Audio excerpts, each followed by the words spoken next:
what's happening here, guys. This is the ADLR Podcast, episode 60. I'm here with Brian. Del Rosa. Sorry, I almost messed you guys up there. Kelsey in the house, too, also known as WyrdTv. What's up?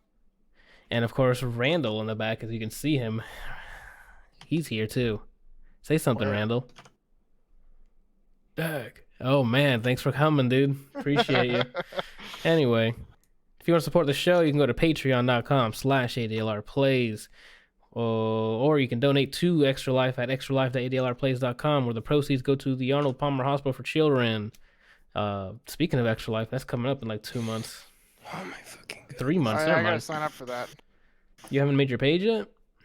No, I keep forgetting about it. I usually renew it the second I can, and then just have the campaign going on all year. Speaking of which, no, that's not even a good segue. Anyway, if you want to suggest somehow segue the Extra Life into topics, and I'm like, we don't do that here. But topics at adlrplays.com if you want to submit a topic for future episodes. Oof. Hold on. What happened? Oh, you forgot. Oh, the link? I found GeForce Experience is the biggest fucking joke, because since I've gotten my GPU, it's like, oh, you can get Wolfenstein Youngblood in the Control game for free because you have it. Put this code in the GeForce Experience, you'll get it. It's been like 5 days. Every time I put it in, it says, oh, error, try again. And by try again, it means in the next 24 hours. Still nothing working. It's fucking stupid. Have you tried just putting that into the Steam to see if it'll... It could be a Steam code. Yeah, I think it is. Code. We don't pay you to think, Bryant. Invalid as well? Okay. Well, it's fucking I guess you'll sort that out. Dude. You'll sort that out whenever, you know? John says it could be a Steam code, so give that a shot again. Thanks. Is it a Steam code? I think it could be a Steam code. I typed in stream. I think it could be a Steam code. Just ban me from this podcast. Oh, he said a stream code. Is this what you use to stream to your channel? Yeah, with OBS, you put in the little Twitch code, and then boom, it's connected. Gotcha. Pussy. Ooh. Man, I'm trying to keep a clean stream, and this man's just effing me right now, dude. What is he doing? Did you say he's fucking you? Yeah. Speaking of effing me, you know who effed me this week? Rockstar effed me this week. I was expecting a Red Dead Redemption 2 announcement during the showcases, and boy was I disappointed. I mean, it's Rockstar. Are you surprised? I mean, there is a plus side, though, and we'll get to that soon. I'm kidding. I guess I can run down the week. Most of this week for me has been... I guess the past week has been work, stream a shooting game, because, man, I'm just hooked on Call of Duty stuff at this moment. I don't know why. And at lunch, playing Cadence of Hyrule. I ended up finishing the story mode, and I finished it with like 30 minutes left of my lunch, and I'm like, what to do? Start a new game. That's the Zelda game that's like a Zelda RPG, but Necromancer or something. No, it goes to, it's like a roguelike that you have to move on beat. It's like playing Zelda while playing Guitar Hero, but not multiple notes, just any action you do has to be on beat. It's great. I started another save, except, oh my gosh, Javi just shared the scariest GIF on my... Goodness. The dog. Yeah, anyway. That was terrifying. That dog threw me off. What was I talking about? Oh, Cadence. Yeah, so you can start a new save file by doing I guess a playthrough where you're forced to play one character at a time. The one I did before was story mode, so I just did story mode, and you could swap between characters in the middle of it. Anyway, started a new one, and this time I started off with Zelda. Zelda's awesome in this, and I'm just playing it. That's all really the update on that. I do have an update on JoJo's Bizarre Adventures. I put an S on it because it's lit. Pizzazz. Yeah, I'm halfway through. I think literally like directly halfway through, because I think there's like 28 episodes or something in the first season. I finished the 14th episode last night. I'm digging it, dude. I guess spoiler. Are you gonna watch this, Kelsey, at all? At some point, but it's not like high on my list. Okay. Well, yeah. Johan in the chat, part 2. Yeah. We've gone into the future now. We've gone to his grandsons, which I guess is the New York one. The New York one. The New York one, yeah. Joseph Joestar. Yeah, now that I've gone to New York now and there's gangster voices, I'm not leaving dub. Like, I'm staying right in dub, English dub, because it's fantastic hearing the freaking the gangsta, not the gangsta, like the New York accents and stuff. It's great. That's why you're supposed to switch to this sub. I know, I get it that you but I understand that a Japanese voice trying to sound like a New York character is funny. Have you heard of the Yakuza? Come on. Yeah, but it's not the same. Yakuza don't speak like New York gangsters. Have you watched Goodfellas? Yes. I mean, come on. I'm funny like how? How am I funny? Like funny like half funny, or that's it's all over the place. The voice acting is, I mean, take it or leave it, but it's just the accents. I'm more immersed that way because it sounds like English, and then they go to like Germany or something or Greece, and I met what's his name's grandson. He has blonde hair. Caesar Farafelli, something like that. Zappelli, dude. And he's got his like Greek accent, but it's supposed to be. But he sounds Italian. It's weird. I'm pretty sure he's supposed to be Italian. So he says "Mamma Mia" multiple times, and I just love it. I do like so far that they've like the story. I thought the story was just gonna be about JoJo, but it's more about like the mask, I guess, because that's what keeps going down in generations and how it's connected to the events that started all between Dio and Jonathan. And I guess it's like a different, not carnation, but generational thing, and it's pretty cool. Seeing the old lady, his grandma at the dinner table. Irina Pendleton. That's her name, yeah. I'm bad with the names because, man, the characters I do care about, they end up dying. And the ones I don't care about live forever. No offense to Irina. She's my favorite from part 1. I thought they offed Speedwagon like right away as part 2 started. And I'm like, oh, that's what they're gonna do to me. He gets kicked in the head so hard it like splits his skull open or something, and then he's still alive. So I'm like, thank you. They tried doing what Disney does and try to get you to Speedwagon is my favorite. Yeah, Speedwagon is definitely up there in the tier list for me. I'm liking Caesar right now too, but we'll see if he survives the mold here. What was I gonna say? Caesar, so you already got into why Joseph's my favorite character from that part. Why when he? Oh my God, Bryant! Yes, when I saw the scene when he met Zephyroid, what is his name? The guy with the hit, I don't remember. But the one that attacked, the one that caused Joe to whip out the Tommy gun, dude. That was hilarious. He's like, yeah. He's like, oh, and I think I saw a flash of like sharp teeth or something. I thought he was gonna punch him or something. The man whips out a Tommy gun and just there's people inside, and he just fires. Like I'm like, holy crap, this hothead. It was great. Strazo, yes, I think that is his name. I think it was Strazo. That was cool to see. I like that it's not just Dio. I was really scared that there's gonna be part 2 and then Dio comes out first, but it seems like there's more history with like the Pillar Men, quote unquote. But it's just everyone who also have masks. Uamu. Yeah, I've met them. The guy bumped into a dude and half his body deleted. I'm like, what is going on here? That like it's so eccentric and it's so like over the top. Like it's more of like, yes, I want to see what's gonna happen next because they're gonna just go over the top. If someone bumps in you and half your body's gone, like how do you fight that? That's what I'm saying. From episode 1, it was just so weird that I didn't want to stop watching. Like it got my attention quick and it didn't let go. It's really funny, dude. Randall, what do you think about it? Well, you know, man, work. Dang, man, I like anime. They have like eyeliner and stuff. I love it. So that's really cool, the dude. things them jokers were wearing. Yeah, dude. Fucking guy, dude.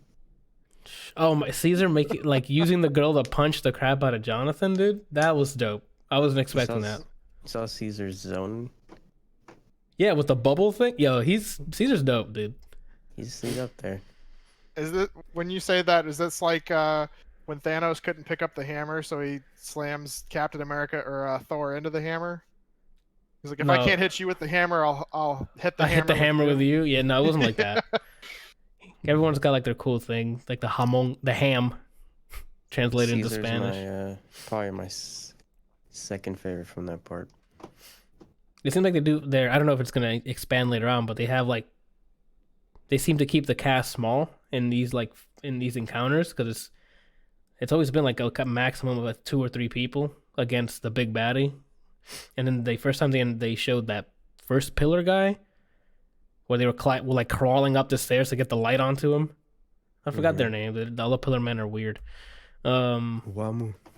Is it Wamu? No, that's the new one that just finished. That I just finished seeing get resurrected. I think Wamu's my favorite. No, it is Wamu your favorite because I know why. Because someone stepped on his shadow, and then he immediately like involuntarily kicked the dude. I'm like, what kind of... They make the weirdest rules for people's powers, dude. Like, one of his teammates actually, like, forgot about that, I guess, and he stepped behind on his shadow. Kelsey, his shadow. Do you know when I'm stepping on your shadow? Yeah, I can feel it. Oh, okay, never mind then. I think I'm just a primitive beast then. And then he kicked him so hard, it hit, like, he drew blood. If he was not a regular person, I'm sure he would have deleted him. Santana? Oh, it's Santana. Okay. Says Javi. But yeah, so far, that's, I guess, my update. I'm halfway through the first season, which I guess, I thought the parts were like each season, like you guys were talking about, but I guess they broke them up within the season? Yeah. Okay. I wasn't expecting that because I started like episode, I think 10 or something. It's like, oh, part 2 begins. And I'm like, wait, whoa. I thought I skipped a bunch of episodes. I'm like, no. I'm still in season 1. But I guess... From there on, each part gets its own season. I think part 3 has a 3.2, but it's still within the same season. Okay. Javi says they did that with part 1 and 2 because part 1 is so short. Yeah, I mean, it was a nice little... Is it prologue or epilogue? Epilogue's before, right? No, prologue's before. Prologue's before. Epilogue is like the end. Yeah, so it seems like part 1 was the prologue to what got the ball rolling for the mask stuff and the heritage of the Joestars and whatnot. It's cool, man. I'm liking the character development here, like family development, I guess, how it gets passed on and stuff. Let's see if they keep doing. I don't know. I'm just curious to see where it goes. Yeah, it's funny. The action is over the top. Go ahead. It's because his reads. Now you're gonna say. Oh my god, I forgot about that. At first, I thought he had like his power was like he had like a spidey sense or something. But I guess he uses his detective work because he like straight up Ace Ventura'd some dude. Like by the abrasion, like when the brass knuckles, because he's like, oh, by the abrasions of your knuckles or whatever, you took off your jacket and there's blood on your shirt or whatever, and it's on your back pocket after the fight. I'm like, oh, this guy's like a detective, dude. Now you're gonna say. Yeah, and now you're gonna say this, and then he says it, and then the person says it, and then acts surprised that he got it right. It's like, what? It's silly. It's fun. It's just fun to watch. It's a fun anime so far. You're a fun anime. Ooh, and then what I do? I guess a checkpoint. I saw Brian put Handmaid's Tale on his list here. So, I mean, this weekend, me and the old lady started watching Handmaid's Tale. So I'm like, let me see what's going on here. So we watched like 3 or 4 episodes, maybe 5. And man, I who cares? You don't care either. Like, it's just like I want to finish it just for situations, dude. I'll just go into this. This season, the first half is she does stupid shit, does not get punished, and it's the same stupid shit she's been doing since '94.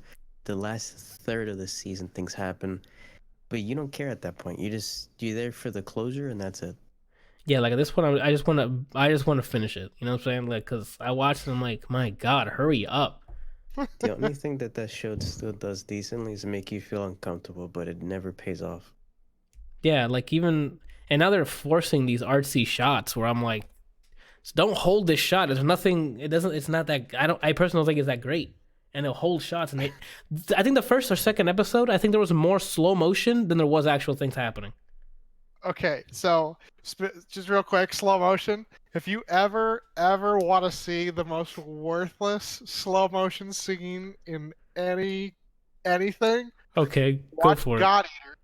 Okay, so in Eater? God Eater, this kid, the main character, gets arrested because he did something he wasn't supposed to, even though he was trying to do the right thing. and shit goes down. They're like, okay, you're free to go. And he goes, really? And then he gets up, and then it has like 9 different angle shots of him walking out of the cell. But it's art, Kelsey. It's him getting his freedom. We need 70 angles on it. It literally is like a 45 to 55 second outro of him leaving the cell, okay? This isn't like oh, he's going out of the cell and he's picking up his weapon and going, okay, let's go. No, this is just him. Like it's like a 1.5 to 2 foot span of movement. It's literally him going for like if like this is the cell door, this is him, and like if you like on the floor you can see like a line. It's just him going from here to stepping to here. Okay, Get out, it's literally like a 45 or 60-second thing. No, of I him can't do. leaving. F that, dude. No, that like, please respect my time, dude. Like, I don't want to see that at all. I guess so far I could mention for JoJo, because that's what I've been watching almost nightly here. They don't do that. Like, it's been for me so far. Hey, this is funny. It happens. Move on to the next thing. Which so far so good. But yeah, back to Handmaid's Tale. Yeah, so like the first 4 episodes, and there was an episode where I think there was more slow motion shots happening I have ever seen in Handmaid's Tale. Like her going downstairs in slow motion. Oh my gosh, there's an episode where something's on fire, right? And it took them half the episode, it felt like, to get out of the house. Mm-hmm. It felt like an eternity.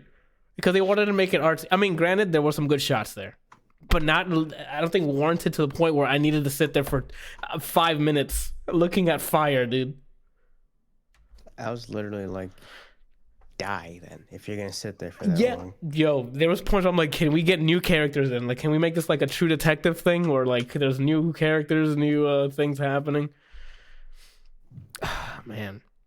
Oh, the things that I did watch, like, through those couple episodes is Emily's return, spoilers I guess, to civilization. I thought that was good, like her encounter with her kid. I'm like, oh, see, this is actual things I want to watch. And they don't even hold, when they're supposed to hold shots, they don't. They still focus on the most boring character that should have been dead already, and that's the fucking main character. Oh.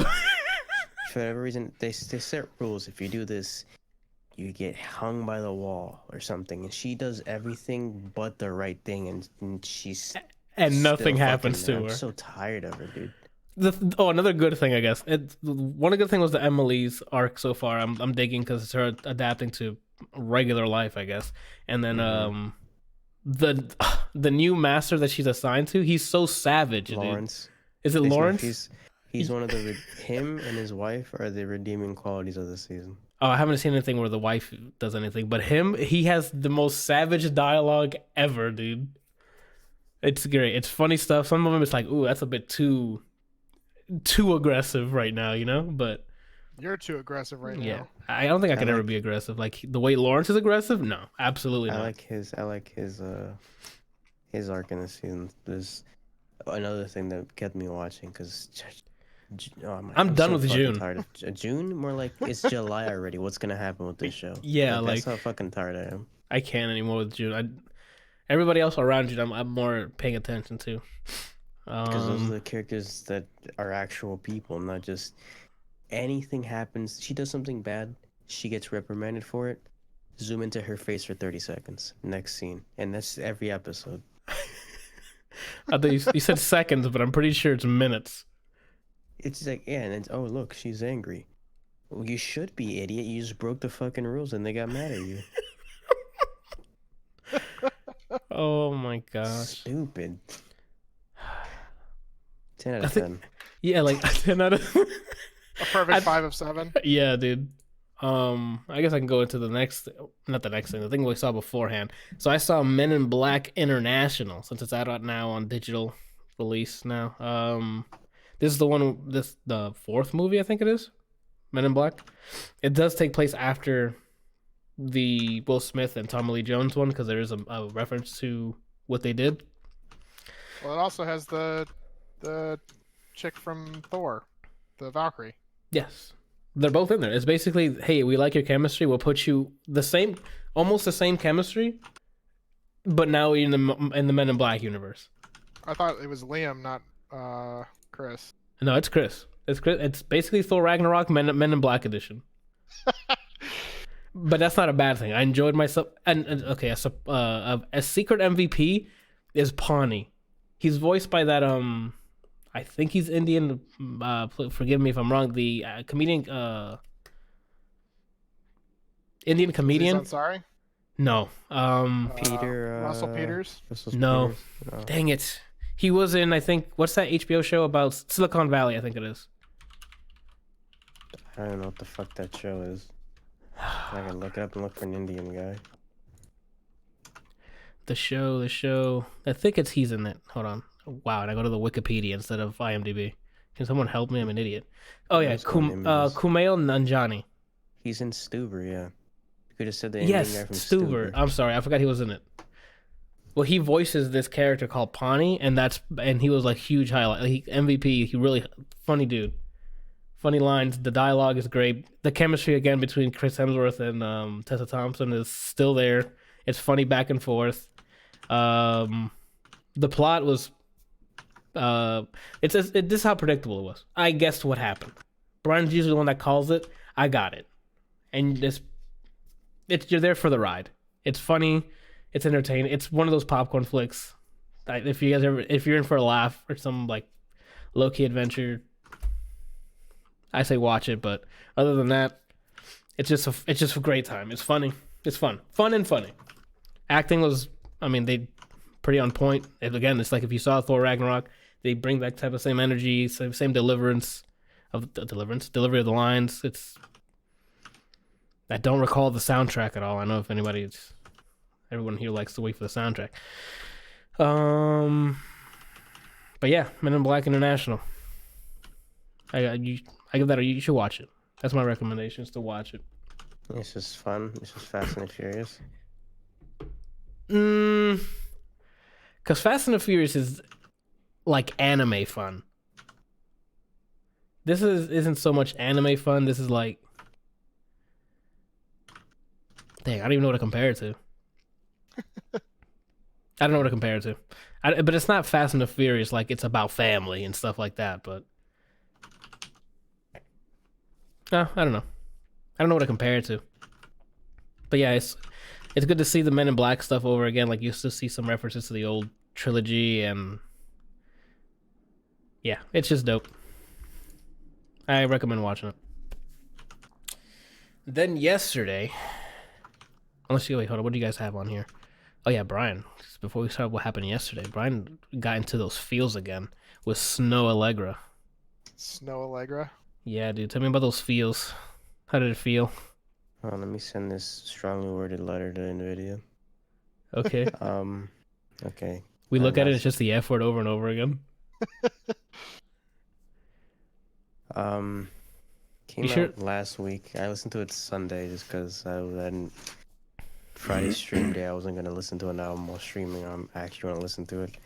I made a YouTube video for this. This is my second one because I fell off the wagon hard when I got the job. So I write things on. You said you Notepad. published the first one. It didn't come up my subscription feed.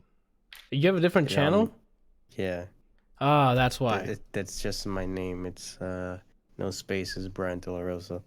Oh, can you send that link in the chat, please? Because I'm like, you said you put it on it. I never saw it on my sub list, and I will know if I was on there because most of my feed is Funhouse and Funhouse. So like, how do I get the link where it would just work? Like youtube.com/ and it shows what you see. Oh, depends if you got the okay from YouTube to make your own custom link or no. I don't know. Oh, then you have I just to want to send this. All right, well, we'll figure that out later, I guess. Here, hold on. If you get access to my account, then so be it. That's not how things. You don't get access to an account by a URL. Get access to it, so be it. All right. I would hope you don't anyway. I guess you can make a website to do that, but So I listen Sunday. It's about 40 minutes long. Hold on, I have too many fucking windows up right now. we'll put some curtains up. It's I'm tired of him. It's 40 minutes, 14 songs. The intro is the only song that's below a minute long. Okay, cool. Okay, let me just search it then. Overall, solid. The single that I really enjoyed, "I Want You Around," is still the best song by far. A lot of the songs, I didn't hate any song. I enjoy most of the songs. There's about 3 that I think stood out, which is "I Want You Around," obviously. "Nothing to Me," and "I Didn't Mean to Fall in Love" are the 3 standout tracks. Everything else is good, but I wouldn't go out of my way to listen to it again. If that makes sense. Okay. Yeah, I got you. Classic So, R&B sounding songs. Were you gonna ask me? I was gonna ask you, what were your top 3 songs if you were like, hey, have you heard Snoh Aalegra? Show these. I guess that's Snoh Aalegra. The top 3? I think you said 1. I said 3 standout tracks, like maybe Oh, 30 wow. seconds for. That might have been what happened. It registered late in my head. Like the biggest song is "I Want You Around." It's better than everything by far. The 3 standout tracks were "I Want You Around," "Nothing to Me," and "I Didn't Mean to Fall in Love." Gotcha. The first "I Want You Around" is literally like 90s R&B in a love capsule, basically. In a love capsule? You mean a time capsule? A time capsule, but just filled with love in it. Oh, got it. All right. I've never seen those before. I've seen time capsules, but not love capsules. You're not woke, that's why. I think so. I gotta wake up. Nothing to Me is it has a, it's kind of singy rappy kind of sound, but but it's from an actual singer. It's not like those, like the trap artists that think they can sing. It's not Juice WRLD doing it. It's a talented singer that's also singing while like with a rapper's cadence, but not really rapping. Gotcha. You're gonna have smoke with Juice WRLD now. The instrument. I hope not. I mean, I love his first album. Second one, not so much, but I love the first one. There's like a Diddy bop to the instrumental. Diddy bop? Like the 2000s, the era of Diddy and Bad Boy, those type of instrumentals. Gotcha. That's what this instrumental sounds like. The only thing it was missing was a Money in the Graves instrumental. The only thing it was actually missing this song was the whole song was like, why isn't J. Cole in this? If you listen to it, you'll be like, he fits this to the T. I really enjoyed that song. All right, so you got homework now, Brian. So chop up a J. Cole verse and put it in there. Or I can shoot your brains out. Yo, not when Money in the Grave is playing. Oh, snap. Oh, shit. I didn't mean to fall in love is like it sounds kind of gospel-y, and the further the song goes, the more choir it sounds, but it's like a pretty little love song. Maybe something someone would play out there, like first dance at a wedding, that kind of music. Oh, okay. Filled with love. So that's what love capsules are, just filled with love. Got it. Yeah. But this one isn't filled to the brim like "I Want You Around" is. Like, it's like, but the other one's like, damn, you know what I mean? Oh, it's, you fall in love. That's how it sounds. Got it. Yeah. Yeah, there's no song I absolutely hated. Her weak parts are her choruses. She does a lot of repetition, and the songs that weren't the standout 3, she does a lot of repetitious stuff, and I'm kind of like, no. And they're mixed very bright, so there's a lot of high end in it, so it could get harsh for some of them. But it's very few that are like that. Okay. I'm trying to think if there's anything else I wanted to say.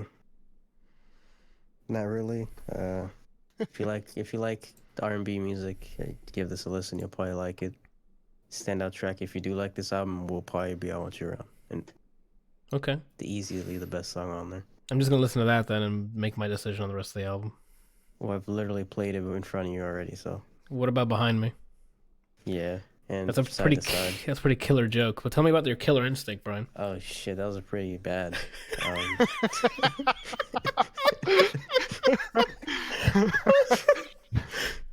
Oh man! I'm trying to remember what day I played it first. Was it on the weekend? Was it Saturday? I played. Sorry, I'm sweating like a camel. in the I sun. was streaming it, so I don't honestly remember. it was either Friday or Saturday. I didn't stream Friday. Saturday I streamed just like 6.5 hours out of, I don't even remember. I played Smash Jeez. somewhere in there. What the fuck else did I play? Killer Instinct.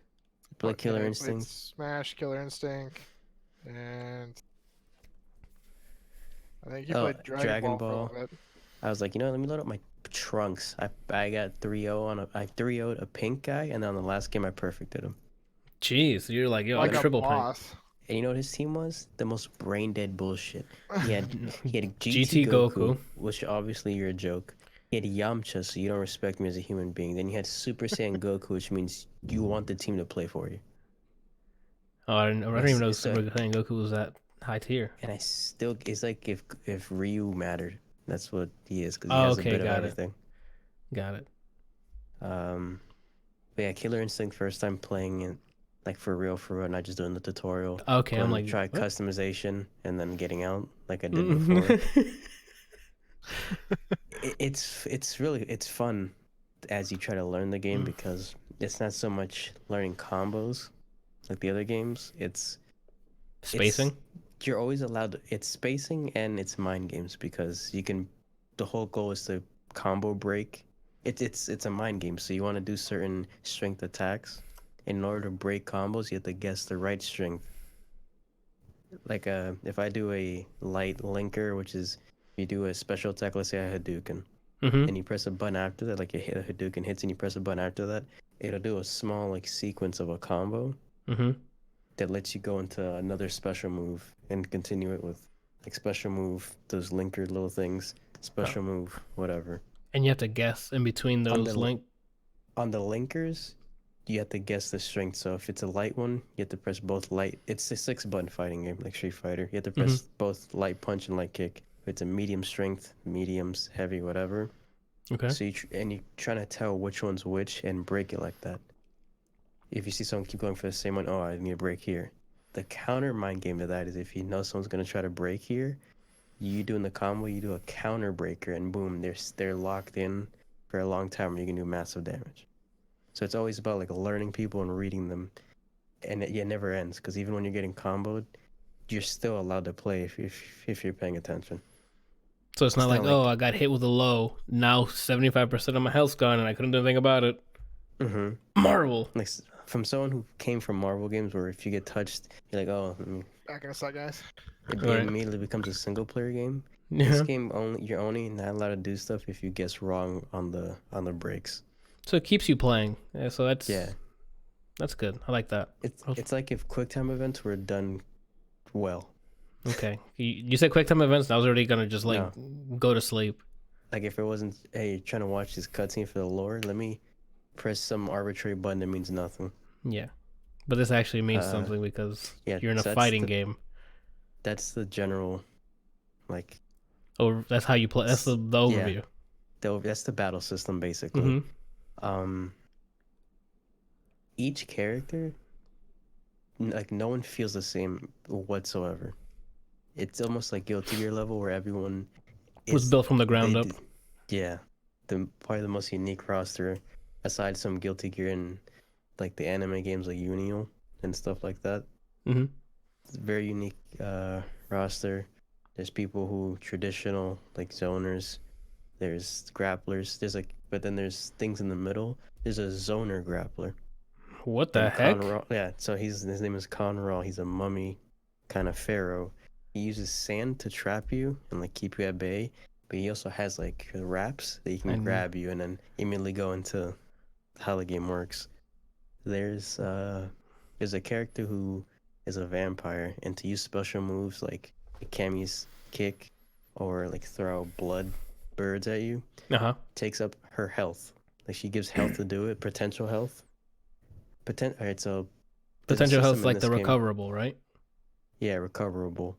The only way to get rid of that, usually in games, or in this game, is if you cash out on a combo. So, some people, that's another meta to the game combo system. You can end the combo early and get guaranteed damage, or keep trying to keep the combo going longer and longer to finally cash out and end it. with a big chunk. Okay. While you're doing these combos, you have like white health.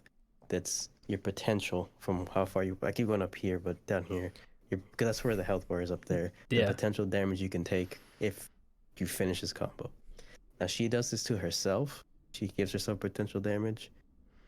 The way she gets it back is by sucking your blood, and she heals it back. Oh, okay. So she has a So move you're to recover it. Okay. Yeah, so you're spending your health to like use special attacks Mm-hmm. for the payoff. She's like a literal glass cannon in a fighting game. Okay. There's characters that are. And did you say there's a her? giant- You said that when the blood sucking one's a grab. Yeah, Okay. Go ahead. but it does 0 damage. It's just to heal you. It's just a utility, not a. There's a character who used to be a boss character who's 2 heads combined, like 2 heads on one body. Oh. One of them is a rush down style. The other one's a zoning style. While you're playing, whenever you land an attack while you're on the ground, and you go back to neutral, like you're not in hit animation, there's a chance you'll switch to the other head and your moves change. What do you mean a if you're in the chance? rush So down- it's you have no control over It's it. RNG. Yeah, it's RNG. Oh, F that guy. No, I ain't playing that guy. So one side's a rush down. You can finish a combo, and there's a chance the game will like zoom in on you and go back. You swap heads, and then Okay. you play differently. It's fun, Oh. but it's like a party trick. So Yeah, there's that's mechanics like that are like way different from each other. There's characters who seem like they're made to appeal to players who play other fighting games. There's a character like Arya, who's trying to appeal to Marvel players because she's a robot that has 3 different forms. Each form has its own health bar. oh, that's cool. And you keep calling the other ones in and out. If one of the health bars goes, you don't have that access to that moveset anymore. It's like a Okay. character died. Mm-hmm. There's a But you can't the use girl it. that- It's the mech morphing into the other characters, into the Yeah, other. it's Okay. like a body part that comes in. Oh, you have different moves now for that form. Oh, you swap. It's like Pokemon Trainer more. It's better like that. Okay, I was She- gonna she ask if you can goes- like she call goes in an inbound for a assist. bit. No, Okay. but I her thought it was- instinct, which is like a V trigger, the instinct mode bar, Yeah. lets her combine all of them, and she plays as all of them for a bit. Oh my goodness. Okay. That's another thing. So there's an instinct, basically V trigger, can make big changes to how somebody plays. Some of them I still don't know what the fuck they do, but Mm-hmm. they make big changes. Like for the guy with the 2 heads, if you use it, you have both moves combined. So one guy is a rush down, he can uppercut you, Mhm. and since your move set changes, if you do the uppercut with the zoning guy, he drops a meteor on you. When Oh. you do the combination, you uppercut them, and as they come back down, a meteor hits them. Oh, that's okay. So Makes that sense. V trigger meter is also a cool thing. So she appeals to the Marvel characters. The glass cannon girl, she has an air dash that costs blood or health. She appeals to like the anime style fighting games. Mm-hmm. Then there's the guest characters, which also feel like, you know how Geese, when you see him in Tekken, it's like, oh shit, they did a real good job transitioning him into this. He looks like he belongs in the game. Mm-hmm. Yeah. So they made Ram from Gears of War, Arbiter from Halo, and Rash from Battletoads. Did you guys know that Arbiter's in that game? Yeah, he's like, yo, that guy looks like Arbiter from Halo, as I was customizing the Arbiter. Who said that? Kelsey. Me. I didn't. Oh I my. never played Killer Instinct, and I was playing Black Desert Online while I was watching him, and I just looked over and I was like, that dude looks a lot like Arbiter. So I was like, that dude looks a lot like Arbiter. He goes,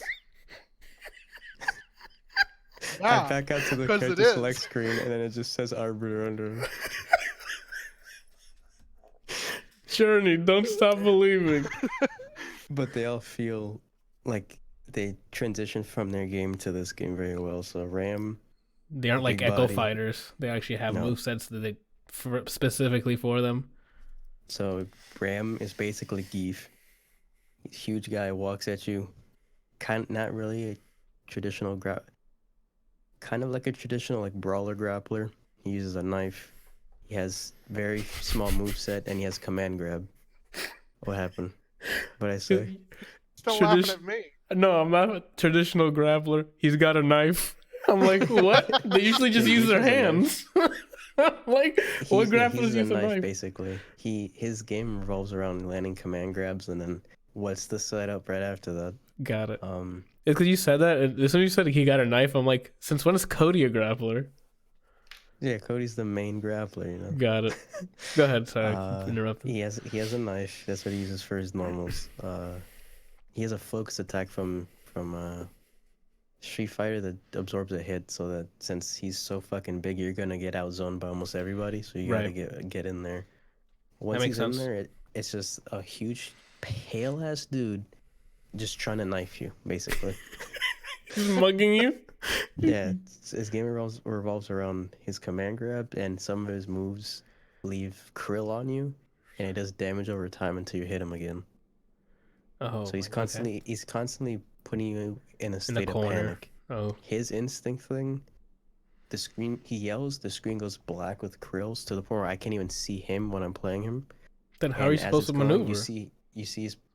You just You're asking too many questions here, okay? You just need to just sit there and take it. Okay. Basically, as the krill are out, you see the other person's potential damage go up, and longer. So all I had to do is land a combo, and that chunk of health is gone. Oof. So that's happening, and the big guy's like slowly walking at you. It adds to the panic. You're like, what the fuck is going on? Can you dash in this? Yeah. Okay, does he have a dash? You can just like quickly get to like the corner or something? He has a dash. It's not quick, but it's like Street Fighter, how everybody has a dash. Got it. Can he, while you're in that krill thing, can you block at all? Or does it matter what you're doing? But you're still getting that potential damage up. Even if you're blocking? Yeah. Oh, okay. You don't want him to cash out with the combo. Got it. So you're constantly, you don't want to get opened up, and you want to guess correctly. Got it. Which it fits him because he's a big boss. You saw what he did to Kim in Gears 1 with the knife. Yep. Yeah, so you see that coming at you just all black. You're like, no, I don't. You stay over there. Mm-hmm. He's my main. Arbiter feels really good because instead of having a heavy kick, he brings out the carbine, and he has a set amount of ammo he can use for the whole match. I think he has like 18 shots. So a lot of it's basically, you wouldn't like him because it's another meter you have to manage. No, is that the dude that overheats? The Arbiter? No. Oh, you said, okay, I'm sorry. I thought you were talking about the guy that's like got machine guns for hands. No, that's what? I'll get to that. Yeah, there's a robot named Kilgore. He has 2 Gatling guns in his hands. He's a zoner, basically. I hope so, if he has machine guns. The more you use those miniguns, they start to overheat. I'm not sure how that affects him, but it changes him in some way. I don't know how yet, but it does. Okay. I think maybe more damage. I don't know. Okay. He's fun at it, but I don't want to play him. Arbiter has an energy shield. You have the spin meter on that basically nullifies projectile hits, so you can be walking forward. Got it. Boom, that makes boom, sense. And it gives you a little more health. He has plasma grenades that do recharge. You get 3 max stacks. If you're around when he explodes, it hurts both of you. Oof, yeah. He uses the energy sword. He uses the invisibility that elites have. He uses a lot of things from Halo, and he feels really good to play. And then you have... And you said he has a sword? Yeah, energy sword. It's part of his... It's basically his punching normals. Okay. And then you have a character from a beat 'em up that transitions really well named Rash, which is the Battletoad. It's down to the point where even his grab, you know how in those games you can pick somebody up and walk around with them? Mm-hmm. You can do that. You see a lot of his iconic moves. You can do them in there. He can turn to a ram. His instinct summons his like scooter, and it just runs at people. He turns into a wrecking. He can shapeshift, so he turns into a wrecking ball. He gets like a Tim on with spikes on it, and he hits you with a spinning foot. He has like a battering ram thing. Hold on. Punches you in the face with his foot. Mine's just glossing. You can put Tim's on. He puts a huge. He makes his foot really big, and it looks like a Tim's on his foot, and he he kicks you with it. Nice. He turns into a wrecking ball. All the there's characters that you'll find a character is basically what it's like. It seems like it sounds like they have a lot of a freaking what is the word? Range, not a range. You know how there's like that goes from green to red, like on a meter. Christmas? On a meter, like if you know something's like super cold or super hot, everyone's on spectrum? This spectrum. Thank you. Bryant's got me. A full spectrum of characters, and it seems very unique from what you're telling me. Yeah, each character, anyway. Like half the roster I enjoyed playing. So I can't imagine them trying to balance all of this. I'm trying to think if I've heard anyone say that So I think the only character they said was like stupid was this character named Gargos, who was an old boss in one of them, and he stands like Bison. He's a big demon that stands like Bison, right? His intro, Dark Sides.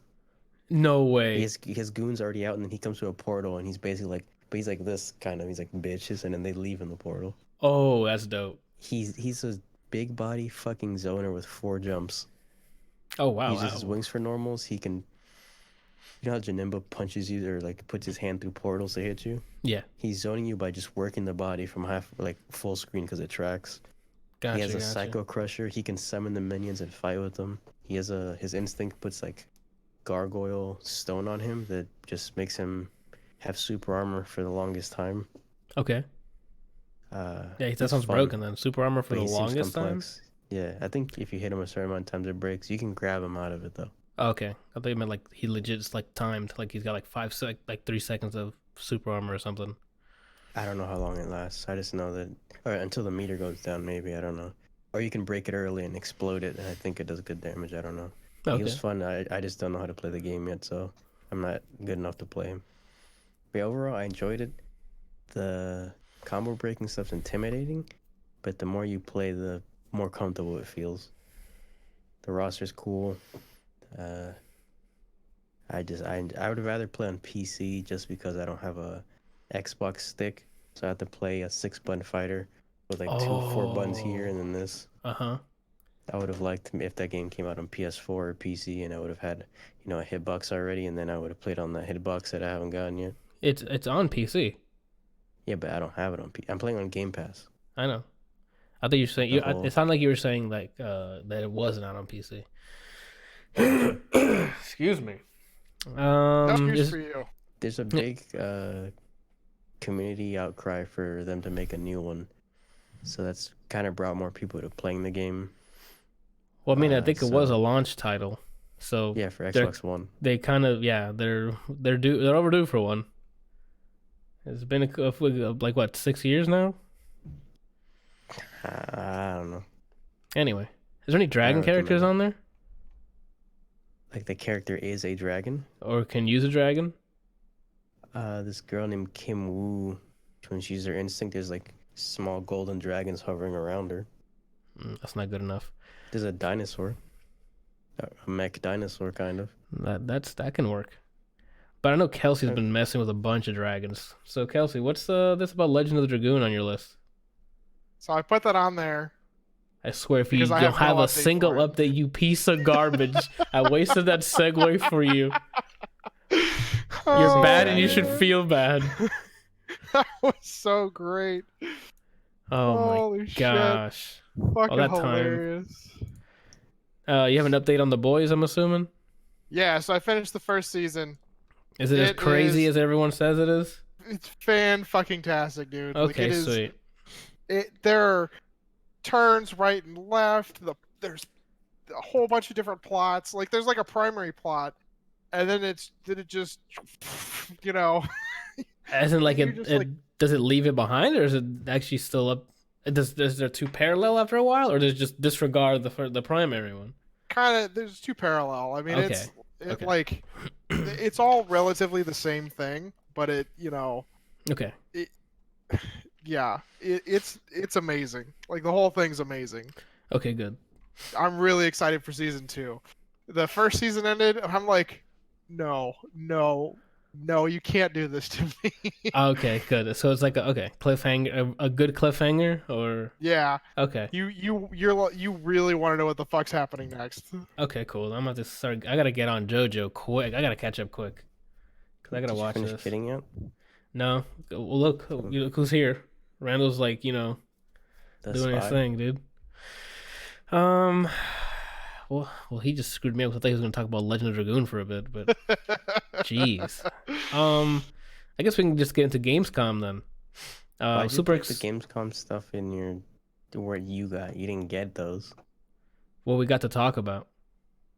Yeah, but why don't you just put that in news? I removed news. There is no news section. Is this going to be housekeeping and then the whole thing under it later on? Yeah. Any other questions? I like the way that you did that you set it up now.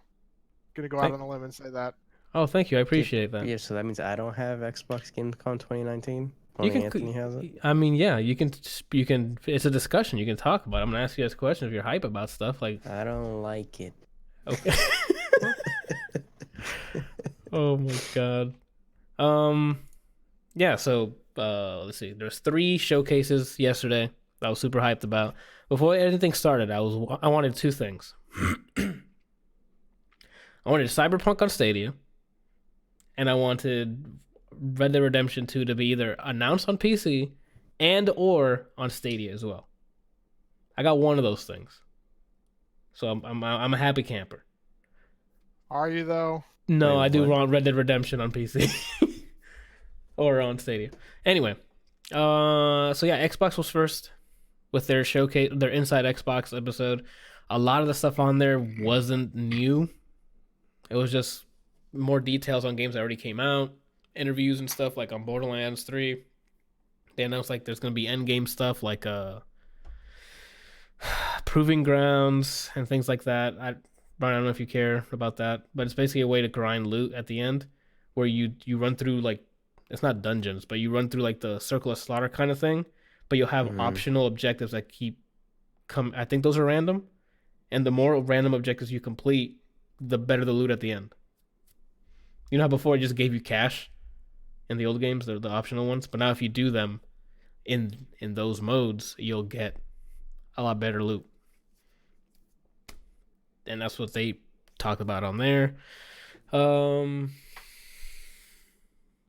2 big things that I saw that I noted down was the Age of Empires 2 Definitive Edition is being released. I know some people like that RTS. It's been, when I was in middle school, that would be installed on the PC rooms all over the place, Age of Empires and Unreal.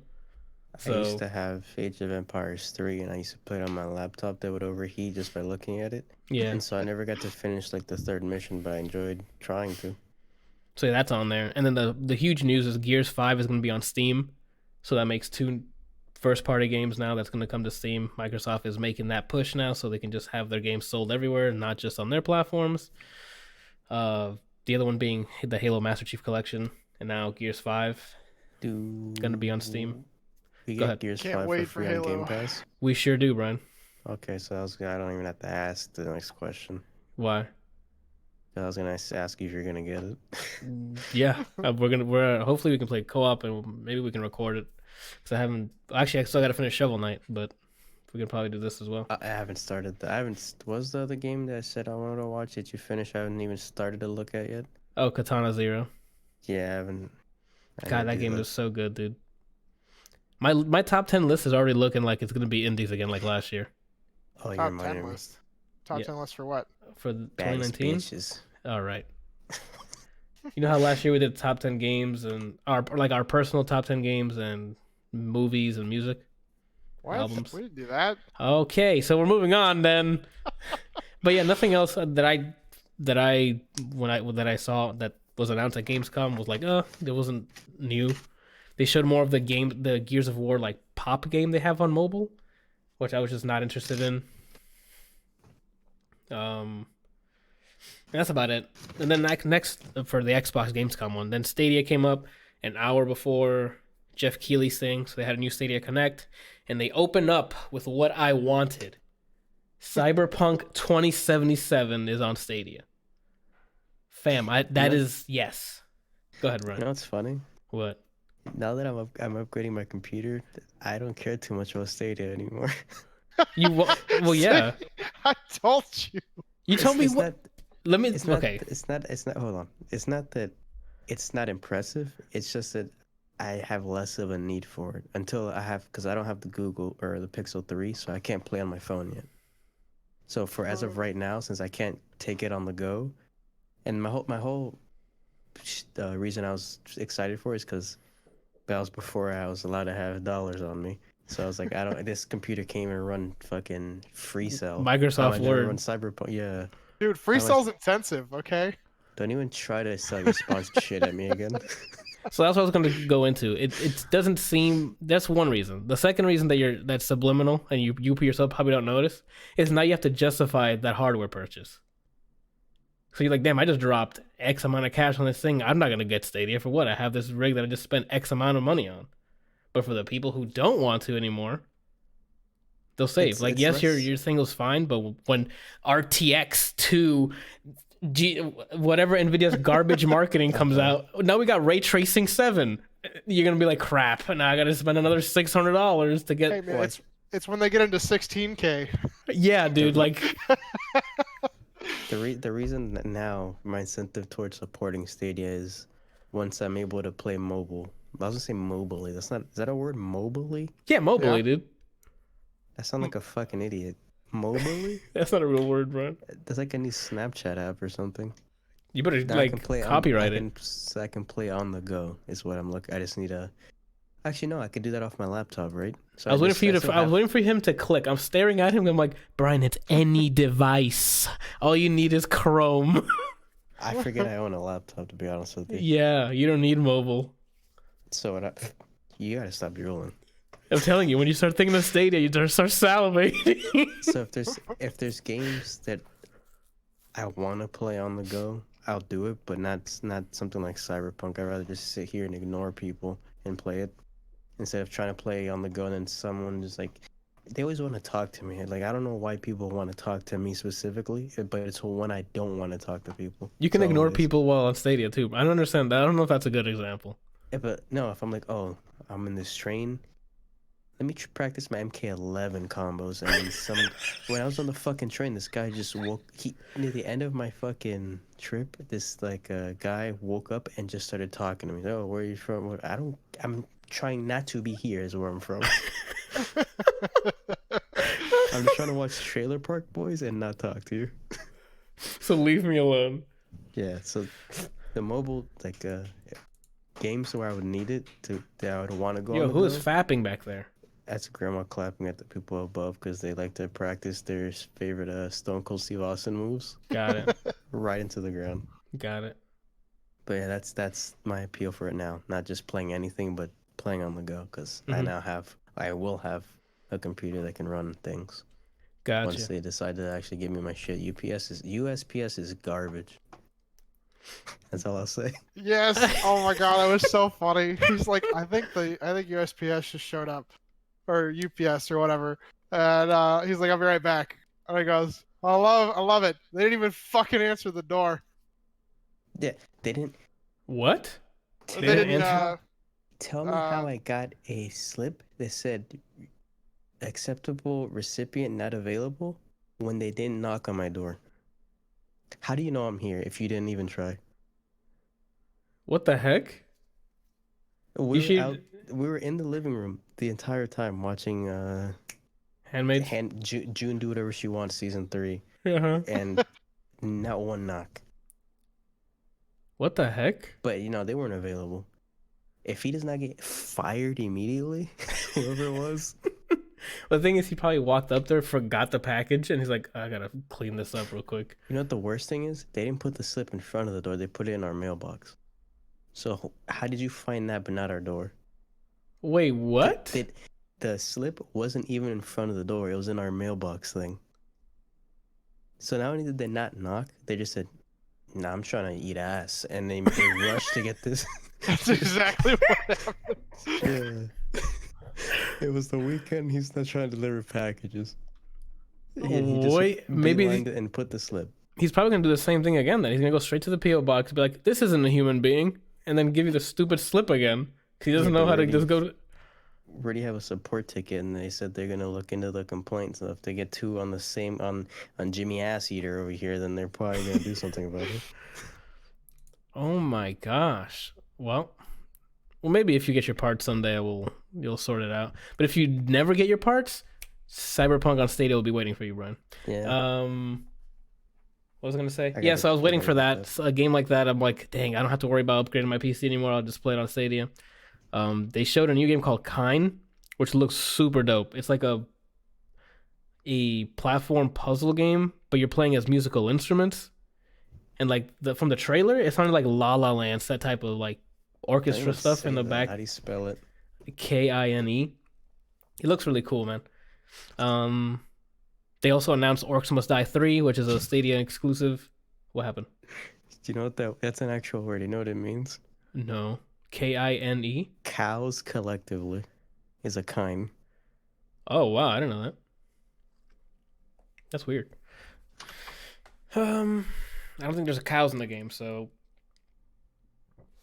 sort that out. Not with that attitude. So yes, orcs must die. Oh. Yes. This was an old Flash game where you're like a big rectangular prism and you try to flip into the hole, but now you're just instruments. Sure. I don't know about the Flash game you're talking about. I mean, it's probably not a new concept. It's just now there's music on it. And I'm like, oh, the trailer was nice. So I'd play this, but I wouldn't buy it. Like if someone was playing and like, you want to try? I'd be like, yeah. Word up. What was I saying? Orcs Must Die 3, Stadia exclusive, because there's throwing. What is it? I think they keep throwing the number 500 orcs at you. There's a mode where they throw 500 orcs at you in one go. So it's just a scale thing. And then they announced Destroy All Humans, but I don't know if that's a Stadia exclusive. So I don't know if it's a reboot or whatever the case may be, but that looked pretty cool. He was blowing up farmhouses with his UFO. And the rest of it was mostly, hey, look at the other games. They showed Borderlands 3, but that's like games we already knew was coming to Stadia. Just more like games that were on there. Borderlands, more Destiny 2 stuff. Yeah, those were the new things. Yeah, I heard they they're showed releasing a big pack for Destiny 2. That Yeah. piece of shit. It's gonna be free to. It's gonna turn free to play, and they're releasing Shadowkeep expansion, and they're allowing cross save progression, so you don't have to worry about like playing on one platform, like on the BattleNet, and then playing on Steam, and then playing on Stadia. You'll be able to transfer your save everywhere.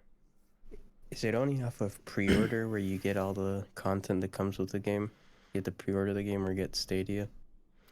The thing that Stadia has given you is you don't really own it for Stadia. You know how PlayStation Plus gives you games, and in a second you're done with PlayStation Plus, you don't own it anymore.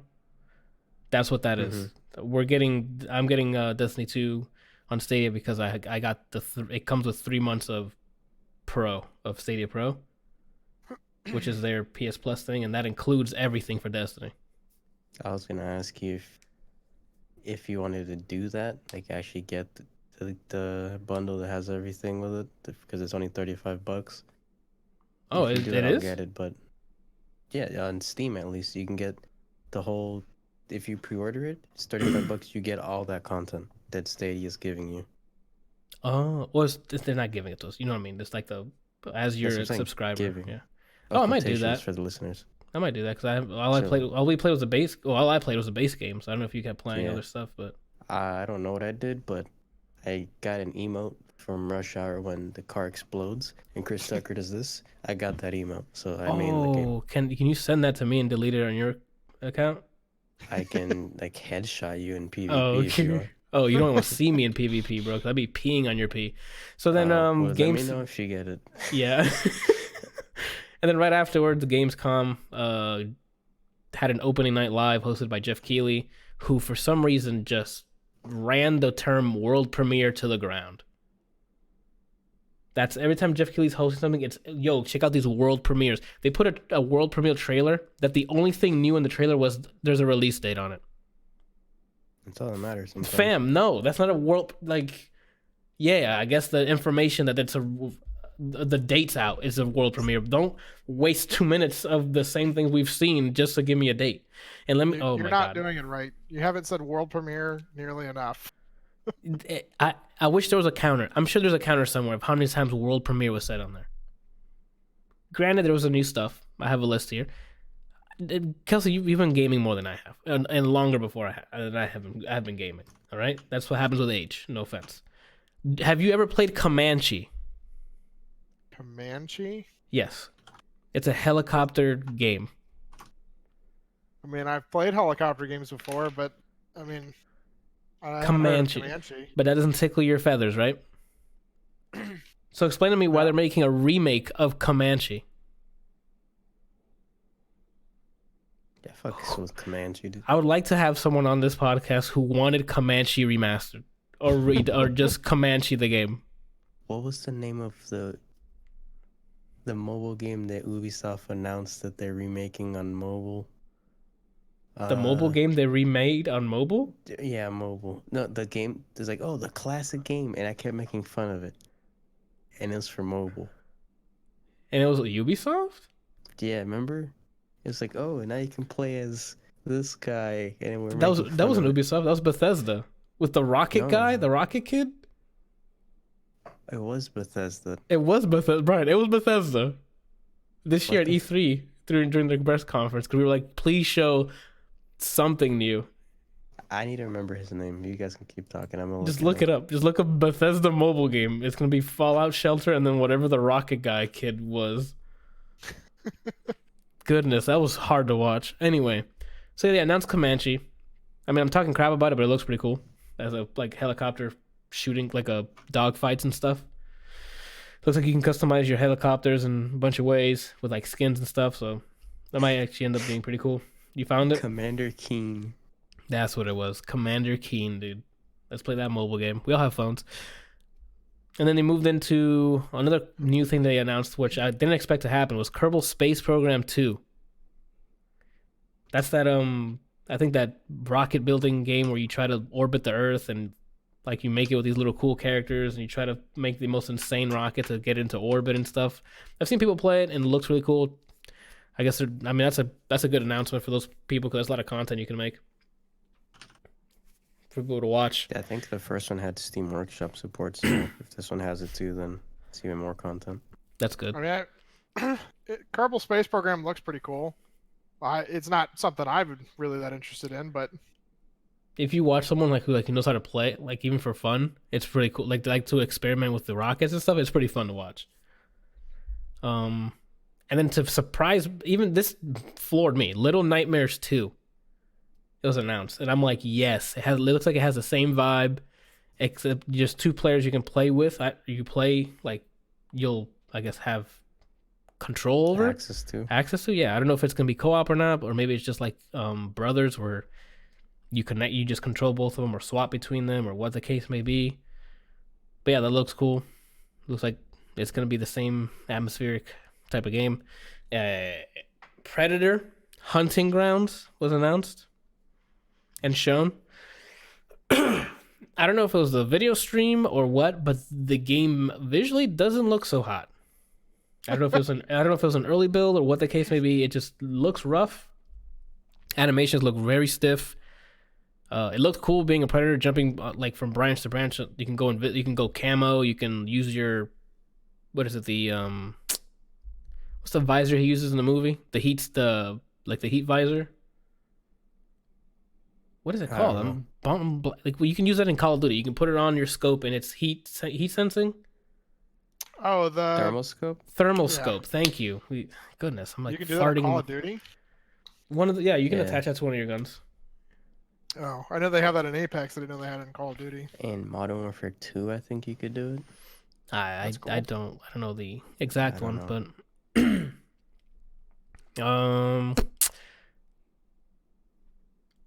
what's next? Oh, Everspace 2 was announced. I saw clips of it showed a little bit of the gameplay, just flying around space, shooting up bases and doing cool things in space. It doesn't seem like you get out of your ship at all, so it's just you flying around exploding things in space. And I don't know if it's like a No Man's Sky kind of thing or is it just like loaded levels or what the case may be. I mean, it looked cool. I don't know if it's cool enough to hold like my attention or not, but from the trailer they showed, it looks pretty dope. And then Disintegration was shown. I think it was already announced but never shown. It looks weird. I don't know what was happening in the trailer. I'm gonna have to rewatch it. Excuse me. It's from a co-creator of Halo. It looks like a dude in a huge mech playing against other guys who aren't on mechs. And I don't know if it's just PvP It's Fortnite. or what the thing is. No, I don't think it's a battle royale, but from what I saw, it looked cool. Visually looks great. The UI looks like a Destiny-ish, but visually looks cool. I'll have to follow up on it to see what the gameplay is actually like moment to moment is. And then the last like 20 minutes of this opening night live was Death Stranding. You can pee in that Yay! game. The one with Daryl or whatever. Yeah, let me tell you the timeline of this. All right. So throughout the opening night live, Jeff Keighley makes it a point to tell the people watching that he got a text that Hideo Kojima is here in the building. Whoa. And then as it approaches time, Hideo Kojima's here, guys. He's coming up next to show off Death Stranding. Whoa. All right, guys, it's that time. Here's Hideo Kojima. Let's go. High fives. Everyone's like, he comes out. There's people running to the stage, getting selfies with him like he's the second coming of the Messiah. Whatever. Let's see. He got his introduction. He keeps cutting off his translator for some reason. It was back-to-back GIFs that I found on Reddit before I saw the actual whole thing. It's just him interrupting. His translator's trying to speak to us, and he's like, "No, you should have been done with that sentence 20 seconds ago. Here's my new thing. I need you to translate." Oh my god. Anyway, so yeah, then he's like, "Oh, here's some Death Stranding." Shows a new character / actress. What's her name? She was in The Nice Guys, Brian, if you remember, the girl that they were trying to find in the yellow dress. Oh, she's in. Is she in San Junipero? I don't remember. I just know she's in The Nice Guys. Blade Runner, the new one. No, that's not the girl. Okay, It's from the Nice Guys. I don't remember what she looks like. I just remember. Oh. Spoiler scene. Javi says her name in game is Mama. Just killed her, man. Yeah. So before they introduced, was it before Mama? It might have been. It doesn't matter. They showed off Mama, and who else did they show? They showed off another cutscene. Oh, it's him talking to the scan of Guillermo del Toro, but it's voiced by somebody else. And they were sort of trying to explain why he's got a baby that is gonna die later because it needs to pretend it's from his metal mother or cyber something. The fuck? That's not even the thing that tripped me out after. Like that cutscene ended, right? And then Hideo Kojima and his translator proceed to tell me, now you understand what's going on. I'm like, excuse me? He's like, yeah, this cutscene tells. I wear shoes. Yeah, like it's like he said, that cutscene explains this, and this. I'm like, I didn't get any of that. He walked in, called Guillermo del Toro's character, I think it's called Dead Man, who was a hologram walking around, attaches his baby thing to this machine that had like no input. He just placed it and went inside, and then it made the baby's thing black to it's see-through now, and you can use a baby to something. Fam, I don't too much stuff that is not gameplay. It was a cutscene with a bunch of stuff. I'm like, what the heck? And then Jeff Keighley's like, oh, that's all cool now, but we want to see gameplay, right, guys?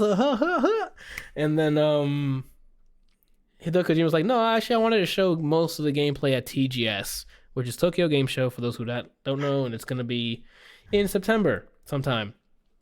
And I'm like, yo, if this man walks off stage right now saying, I'm glad you guys came, but TGS is what we're going to show you gameplay, I would have flipped my car.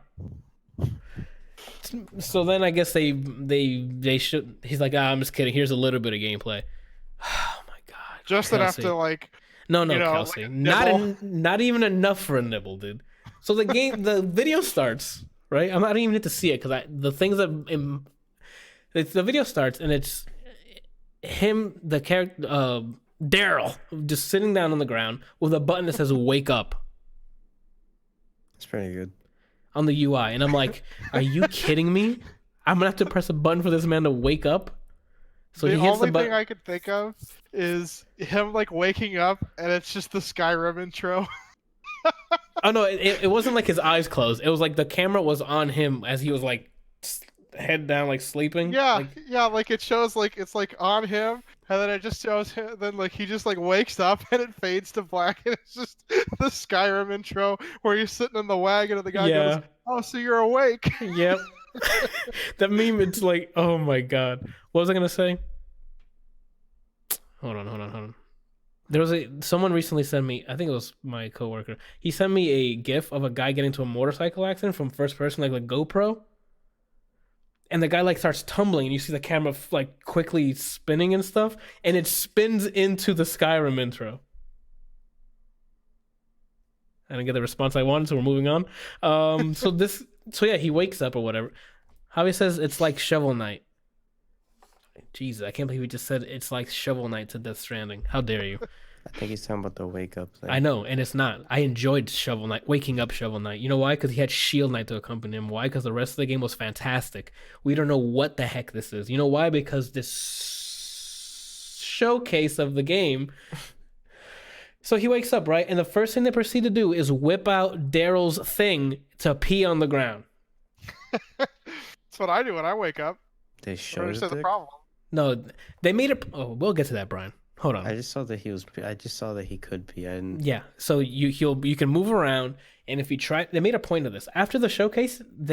After they showed the trailer here, Hideo Kojima's like, for those wondering, the camera will always turn around, or Daryl will always turn around, whatever his character's name is. When you try to see his peeper, you'll never be able to see his peeper. I'm like, no way. Why the fuck? Why does that matter? Why is that even in the game?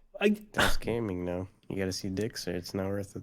So yeah, it starts off and it shows him peeing on grass, and for some reason when he finished peeing on he peed for a long time, by the way. Like he needs to see a doctor. Second, after he finished peeing, like a virtual mushroom came up. No explanation there. He just walked past it. And then he begins walking. Just like we've been seeing in all the trailers. And then he's like, oh, that looks like a cliff I need to go to because I have a waypoint I need to get to. Here's this ladder that just...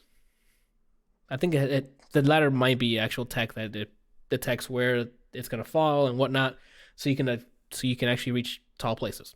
He puts the ladder down, climbs up, and then finds a base thing that he was supposed to deliver whatever package to that he has on his back.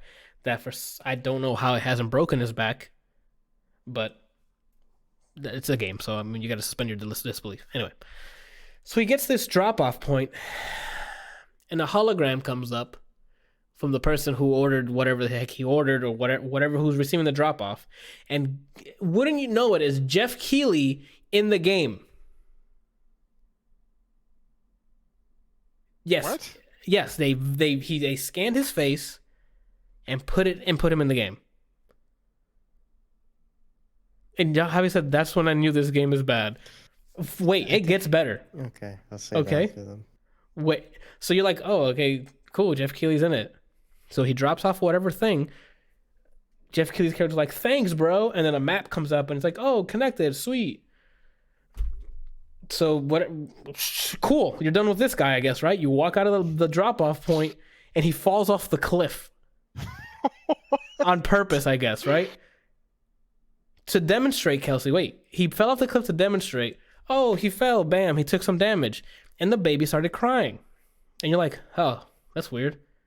So he hits a button to grab the baby, and now with the PlayStation Move thing, you shake it a bit so it can calm down. I'm not done yet, all right? And then once he's done babysitting in the middle of all this, he puts it back on, his little harness thing, and then starts running. Right? Because that's what they've been showing us, is him running with his stupid backpack. Okay. And then he's going down the hill. You can slow down a bit, like slide and whatever. And to be honest, that's all I remember. This is all from the top of my head, and that's all I remember. Yeah, I don't remember what. I'd have to look it up. It doesn't matter. Do you ever like? And I was thinking this, but seeing the bits I saw on Twitter for this game yesterday, kind of see validity to this. You ever think Konami was not in the wrong in letting go of him? Yo, but after this campaign of like 4 years of showing this effing game, dude. Yeah, I'm like, yo, what if they were right to do this? Like they were like, yo, what are you doing? You know what I'm thinking happened? What?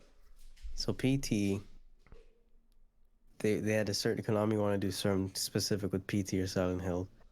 They had Kojima and Guillermo, Mm-hmm. and they gave him what they wanted at first. Like, okay, this is gonna be great. And he tried to abstract the fuck out of the game, and they're like, you gotta leave now, dude. Like, this is Like, I don't. I think my mind just deleted everything after he picked up the kit and shook the controller. And then right now all I have is a hard edit to them talking about confirming to us that you won't be able to see his penis. I'm like, I wasn't thinking that. I was thinking, what is this game? Is what I was thinking. Why would you ever even need to explain that? Like, but guys, TGS, for we'll see more, real. dude. Let's get it. And that's how they ended the opening night live. They showed us a video just so we could see Jeff Keighley's in the game, and you can babysit. And then, yay, Kojima, the god. Oh no, before that, speaking of Kojima, the god, before he came out, they had a masturbatory video of how great he was. How everyone's like, yo, Kojima, man, he couldn't make it to this Game Awards because Konami didn't let him. And then Daryl saying, I do anything for this guy. He's a genius. And then like a bunch of other people like, oh, he's the greatest. Fam, what's going on here? What happened at the end of that opening night live? I have no idea. I don't know how everyone's just okay with everything that happened at the end there. Everyone's just fine. It was like, yep, we got some Death Stranding, cool. We're moving on. Where was the guy that was like, is this an out of whatever April Fool's joke? Yeah, like when he said thank you guys for coming, and it said thanks for watching, we're ending soon. I'm like, this is a joke, right? Like there's still maybe more games announced, please. It was already 2 hours. The last like half hour was that 2 cutscenes that apparently explained what the heck's happening. And then, oh look, Jeff Keighley's in the game. You can pee, and here's a baby you can shake. You can pee, and you can't see his penis. That's very important. Yeah, no matter how hard you try, you perverts, you can swivel that camera around. He's gonna turn. Get out of here, dude. What? There's 2 theories I have. They don't really connect, but it's just 2 things I was thinking since like the 3rd trailer run. I knew that this was gonna flop.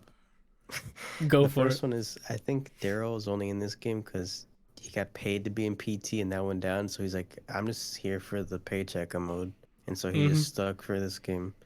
The second one, and this is what I'm assuming the delusional people are thinking, is that this is like the beginning of the game and then it shifts dramatically and then Mads Mikkelsen's in it or whatever his name is, and then it becomes some kind of amazing fucking game. Like it's all a ruse with all this. I don't know, dude. He's on time. Yeah, he's definitely on time. An hour and 23 hours on time. An hour and 23 hours. Yeah, I don't have no idea. That's What'd you say? 24 hours. Anyway, now he's blaming other people for him being late. It is. Why wouldn't he? No, Randall, I don't actually. I just came off a Death Stranding rant, and I'm not feeling it right now. I could drop kick you right off. Randall, they'll never show gameplay. So, Randall, I need you to. What you need to do is go into your room, load up that half hour last of opening night live, and just watch. When it's done, message me. Don't message me. I know what you're gonna be feeling. so they did show gameplay. Yes, Randall, if that's what you call gameplay. So it doesn't. Oh man. What do you think they showed, Randall? Actually, I'm curious now. What were you hoping to see? In the mic. At least a plot.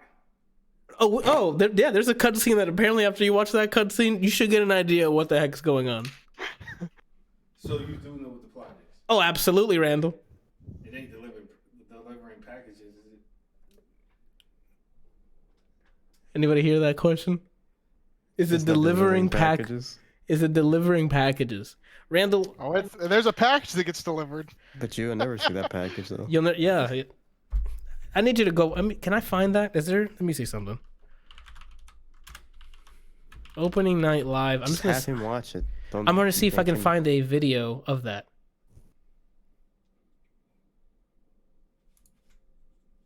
Is there an archive? Yes, there is. Oh, there is. When does it start? Here it is. The masturbatory beginning of this. Oh my god. Let's... Okay, cool. For right here. Yeah. I got you, Randall. Don't worry about it, dude. I'm gonna send you this. Starts here. Right? Discord. Where the heck is Randall? Oh, I can't send it to... You gonna send it to me? Yes, sir. It's gonna mess up my overlay here, but... Where are we at here? Where's... Oh, sorry, guys. Sorry. Send this. Alright, we're back. Whoop. I sent it to you, Randall. Now watch from that point on. I'll see you in 30 minutes. It's 30 minutes long? Randall, I wish... Don't worry about it, dude. We're gonna move on, because I'm at a boiling point here with this game. I reached my boiling point. Boiling point. What is it left to talk about? So yeah, that's how they ended. Got a release date. I never played Shenmue, so I can't really make fun of that game at all. So Neither. I watched. I know people. It's like a huge Dan meme Reichert, now. right? From Giant Bomb. Mm-hmm. That's my Waluigi brother. Yeah. Yeah, I saw him play a bit, and was it him playing? Giant Bomb played it, and it seemed like they're making fun of it. So and it was funny, but I never played it. I never had the urge to. Yeah, I've seen the game, and I'm like, oh, no, I'm cool. I'll pass. So I can't really speak on Shenmue. Not with that attitude. Yeah, dude. I don't know. Then the game's opening night live ended, and that's about it. I was so disappointed at that. I was waiting for one more thing. No, just hey, look, Jeff Keighley's in the game. Oh, okay. Thanks. All right. And here's another actress that we're paying probably an absurd amount of money. They also in the Nice Guys. Anyway, that's it for Gamescom. We're getting Cyberpunk on Stadia, everyone. We did it. Okay. That's what you should get out of this Gamescom. But we don't need Stadia anymore. You don't want to test me right now, Randall. Like I don't even see people anymore. I know that we look a lot like brothers, but we're not.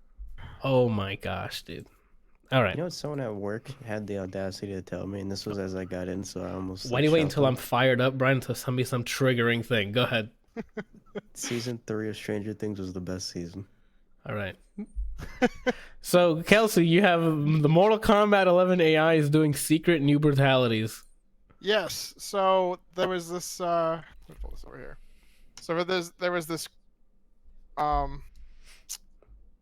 update apparently to MK11 where they added in a whole bunch of new fatalities that only the AI can do right now. Don't remember if they said in here if it was coming to be able to for the players to do it or not, but they added in a whole bunch of stuff that's like secret that you can try and you have to figure out how to get them to do it. But it's accessible. But you're saying only the AI combatants can do it? Only the AIs can do it right now. What the heck? Okay, that's weird. I don't know why. Another way of maybe testing if it balanced, but people who are doing competitive stuff are going up against AIs. They're just in the tutorial. It's not a balance thing. It's a brutality. It's how you would end the fight, the stylish way. Fatality. Oh, then I don't even know why that's weird. Did someone comment on it from NetherRealm or no? Did no one say anything about it? I've seen them, but it's all. It's brutalities. I'm sorry, not fatalities. That's what I've been saying, man. Yeah. Yeah, they haven't commented on it. It doesn't say like that NetherRealm has commented on that. I think they're too busy being proud of them. I think they're the best-selling game of the year right now. That's good. They already sold 5 million units, I think. Well, because I think the story mode is actually worth playing, right? It's not Injustice, but it's not Street Fighter, so. Oh, that's actually a pretty good spectrum there, Brian.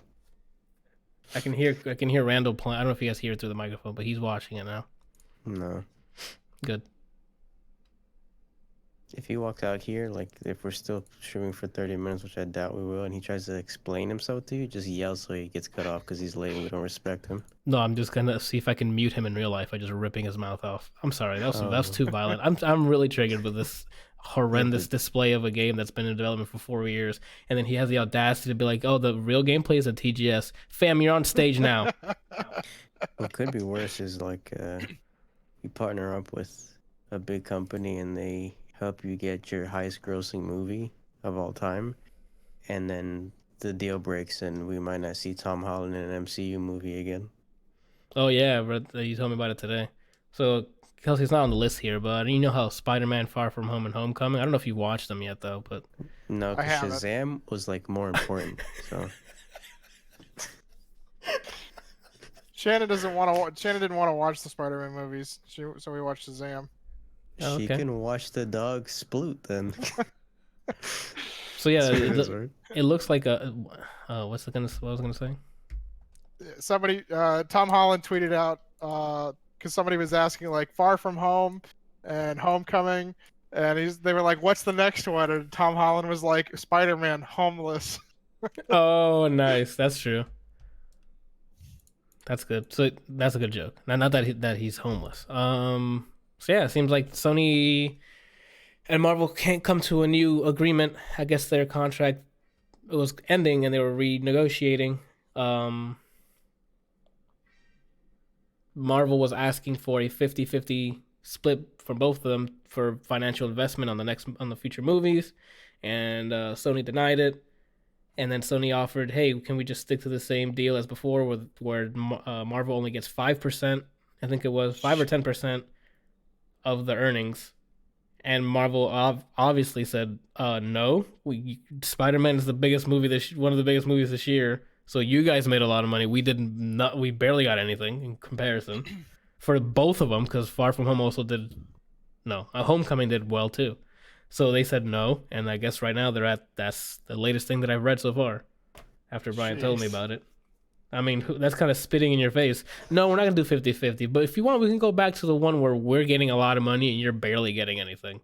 That sounds good enough for you? You remember how you helped this movie sell like billions at the box office and it's our highest grossing? We want you to have as little of that as possible, thanks. Yeah, but a lot of the plot had to do with our characters in the MCU. As little as of that as we can. That'd be Yeah, great. like Spider-Man wouldn't even exist without them. It would have been one thing if they came back and they were like, let's do like a 70-30 split, or an 80-20.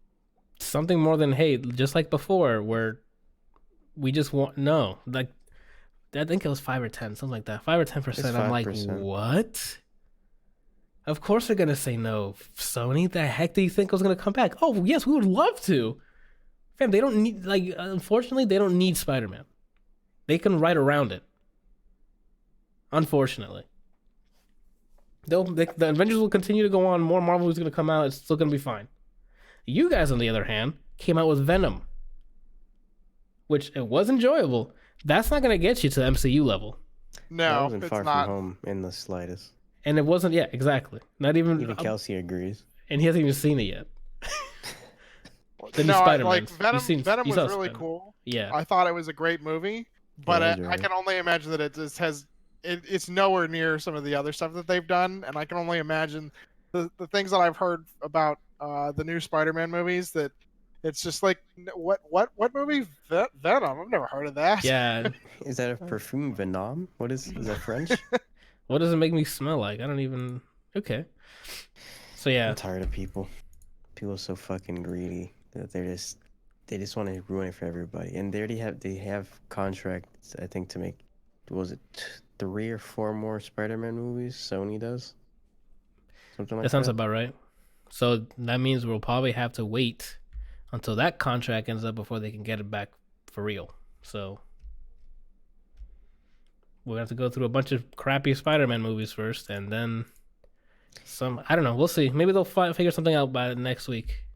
You know what's gonna piss me off is if we have to wait for that contract to end and Tom Holland's already tired of being Spider-Man because they put him in shit movies and we have to wait and get some other bullshit that's... Yeah. I can't expect the worst because each Spider-Man got better as it went on. Hmm. But Tom Holland is the Spider-Man as Robert Downey Jr. was to Iron Man, in my opinion. And what sucks is they could have been working their way into Spider-Verse with the animated series, and now that's definitely not going to be in the MCU. You know Yeah, what they I think one of them tweeted out like it would be really cool in the next movie to see, or in a movie to see, like Tobey Maguire, Andrew Garfield, and Tom Holland all in the same movie as Spider-Man. Or at least voice them, yeah, like being their own Spider-Mans, and you see their own outfits, because they did have separate outfits, so you can distinguish who's who. Whatever, dude. Like, I mean, this broke out today, right? Yeah, I saw it. news? Yeah, as I messaged you guys on WhatsApp, that's when I saw it. So, I So mean, what I can see them doing, MCU, is they don't have rights to Spider-Man that's in Sony, but they haven't done Miles Morales yet. but So they might say, "Fuck your Peter." no, they with own Miles. that's still part of the Spider-Man brand. Oh, it's the whole brand. Yeah, I'm pretty sure it's anything to do with Spider-Man. They can have make a new rights hero to. called Biter-Man. I mean, and yeah, boom. technically. Peter Parker's Biter-Man. Again, I don't know the intricacies or like the details of the contract, but I'm sure when that's otherwise they would have been added Spider-Man to the MCU before that Peter. I would imagine anyway. We'll see, man. I mean, it just broke out today, so hopefully by next week we have something, like maybe there's some more development. We'll figure it out. I'm just hoping to Doubtful. say, "Nah, I'm playing." That's what I want. The whole article to just say that. Oh yeah, same. You have on here GameStop lays off 100 people, including nearly. Wow, of course it'll cut off. Nearly half of the Game Informer staff. Jeez. Yeah, so they're reorganizing the organization, trying to come, because they're basically Blockbuster, like Yeah, they're slowly dying. They're bleeding out. yes, and they this has been coming around for years and they've done nothing. Like at Blockbuster, it was like, okay, that was a whole brand new technology. They didn't know where it was going to go, so they laughed them out of the room. Yep. And then it took off, and it was like, holy shit, Yep. we fucked up.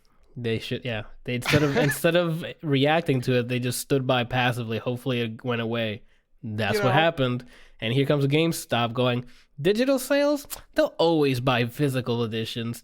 Yeah.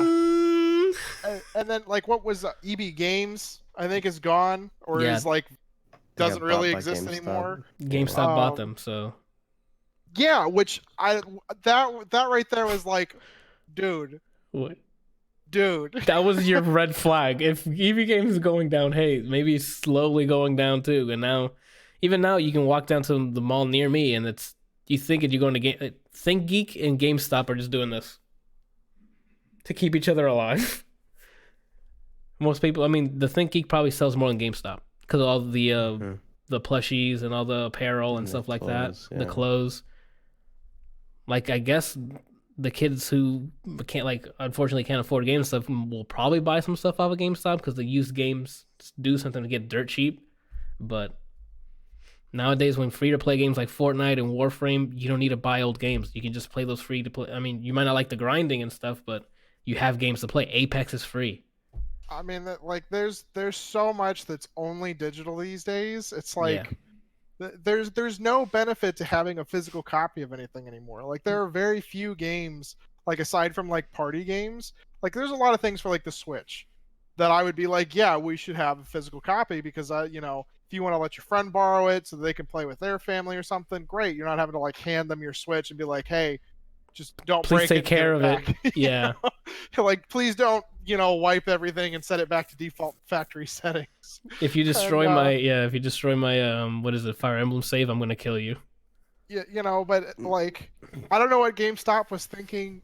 Seriously, 15 years they've been sitting on this, and it's like, dude, did you not pay attention when Netflix was "Hey, Dude. Blockbuster, we should do this," and they laughed at them, and then now Blockbuster doesn't exist anymore. And I they was took like, them out.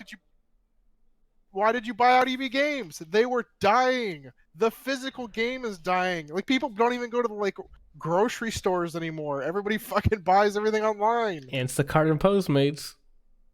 The good thing about GameStop burning is that no more used game sales, so a lot of the money's going to the developers. Yeah. But like, even nowadays, the games that are making the most money are digital only. Mm-hmm. You can't go get Apex on the shelves. Fortnite, I think you can get, but it's a download code, And it's like a pack. It's like, oh, you spend $20 and you get V-Bucks and all that Yeah, bullshit. like the games that are popular now, you need an internet connection. Everyone who laughed at Microsoft when they're like, "Oh, we need an always online Xbox," fam, you're doing it. That's what we're living in. The same thing that you guys laughed at Microsoft for doing, you're in it. And Destiny. And Destiny too. They're like, you can't play as offline. and they're like, "What? That's stupid, fam. You gonna play Fortnite offline with who?" Oprah. Like, They have I don't know if it works the same. They have like a PvE mode, but I don't know if that's playable offline. I don't know for sure either. I don't even know if they still update that. I asked Johan and Chris before, and they said they rarely, sometimes they do. I don't even know if they're working on that anymore. You can still you can still pay to have access to it. But why would you, at this point, why would you if they're not going to continue to support it or develop for it? I don't know. I'd have to check like change logs and stuff. I mean, I'm the bad person to answer that because 6 copies of Skullgirls later when they announced their last patch. And No, I mean, yeah. But yeah, dude, like they even GameStop, a little bit too late, but GameStop tried to make their own digital store. And I don't know a single soul who bought a game off of that. What was that? GameFly? Mhm. The rental one? Yeah. Yeah, it's GameFly. Like, I think that's still a thing. I think that's what GameStop created, isn't it? I don't think so. I think they're their own, unless you mean like it might be a child. It's still a thing. Like, Yeah, I think rent over I thought it was a 9,000 child games. company. We'd have to look it up.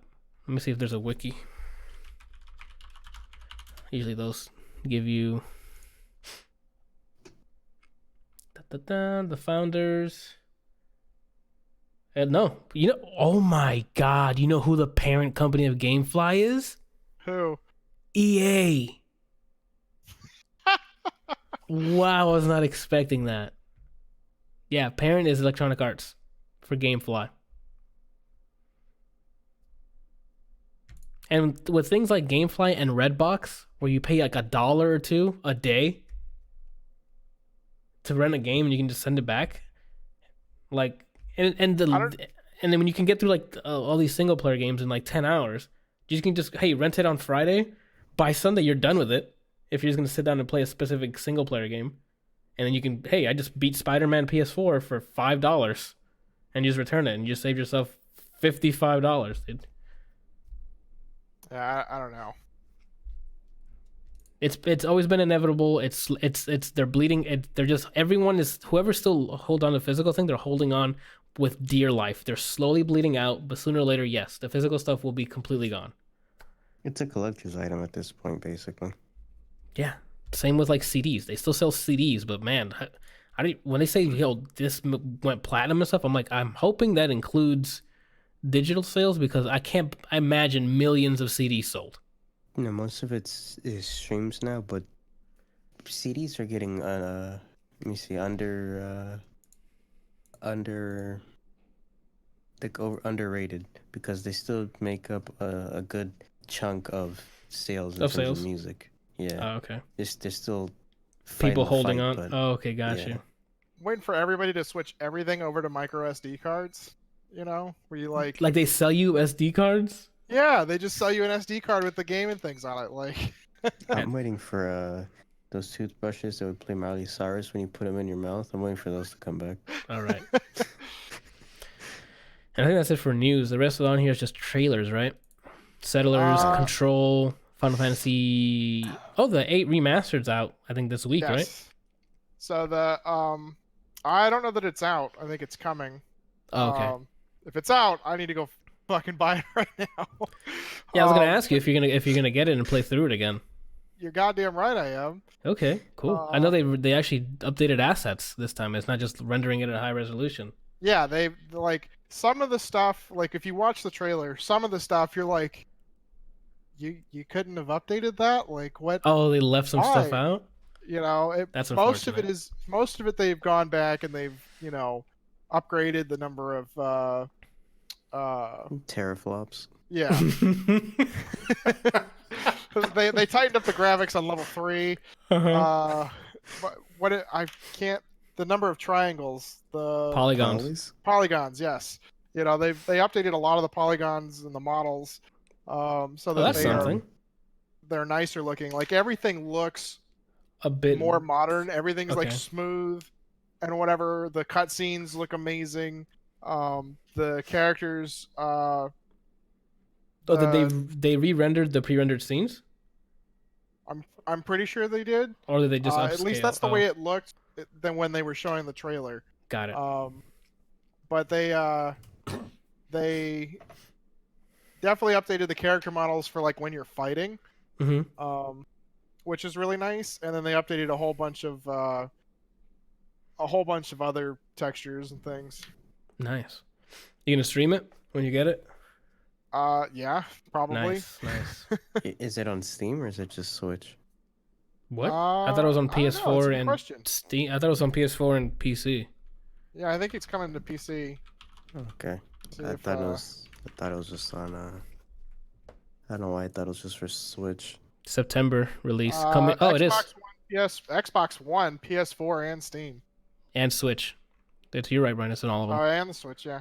September Well, he doesn't 3rd. have a capture card. I don't know if he plans on getting one. So, but if it's on Steam, he probably It's on would Steam. stream it. It says hashtag Steam September 3rd. You can pre-order it. Oh well, Oh, fuck. shit. Let's go do that now. Copy number 12. Do you get Squall's jacket?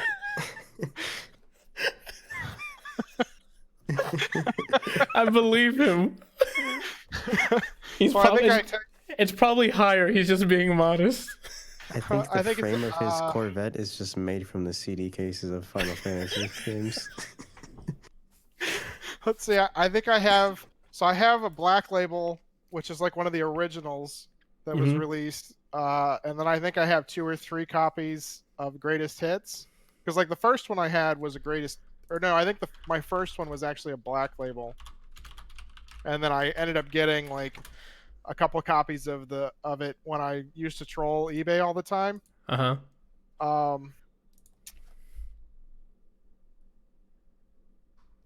Hang on. Okay.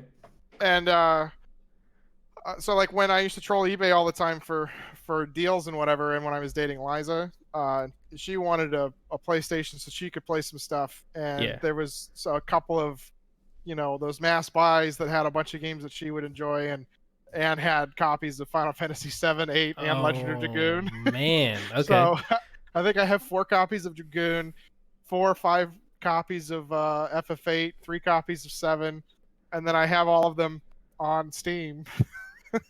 Oh, because right, they did release them on Steam as well. They started releasing them digitally everywhere. Yeah. So And I I have think they all those released. on.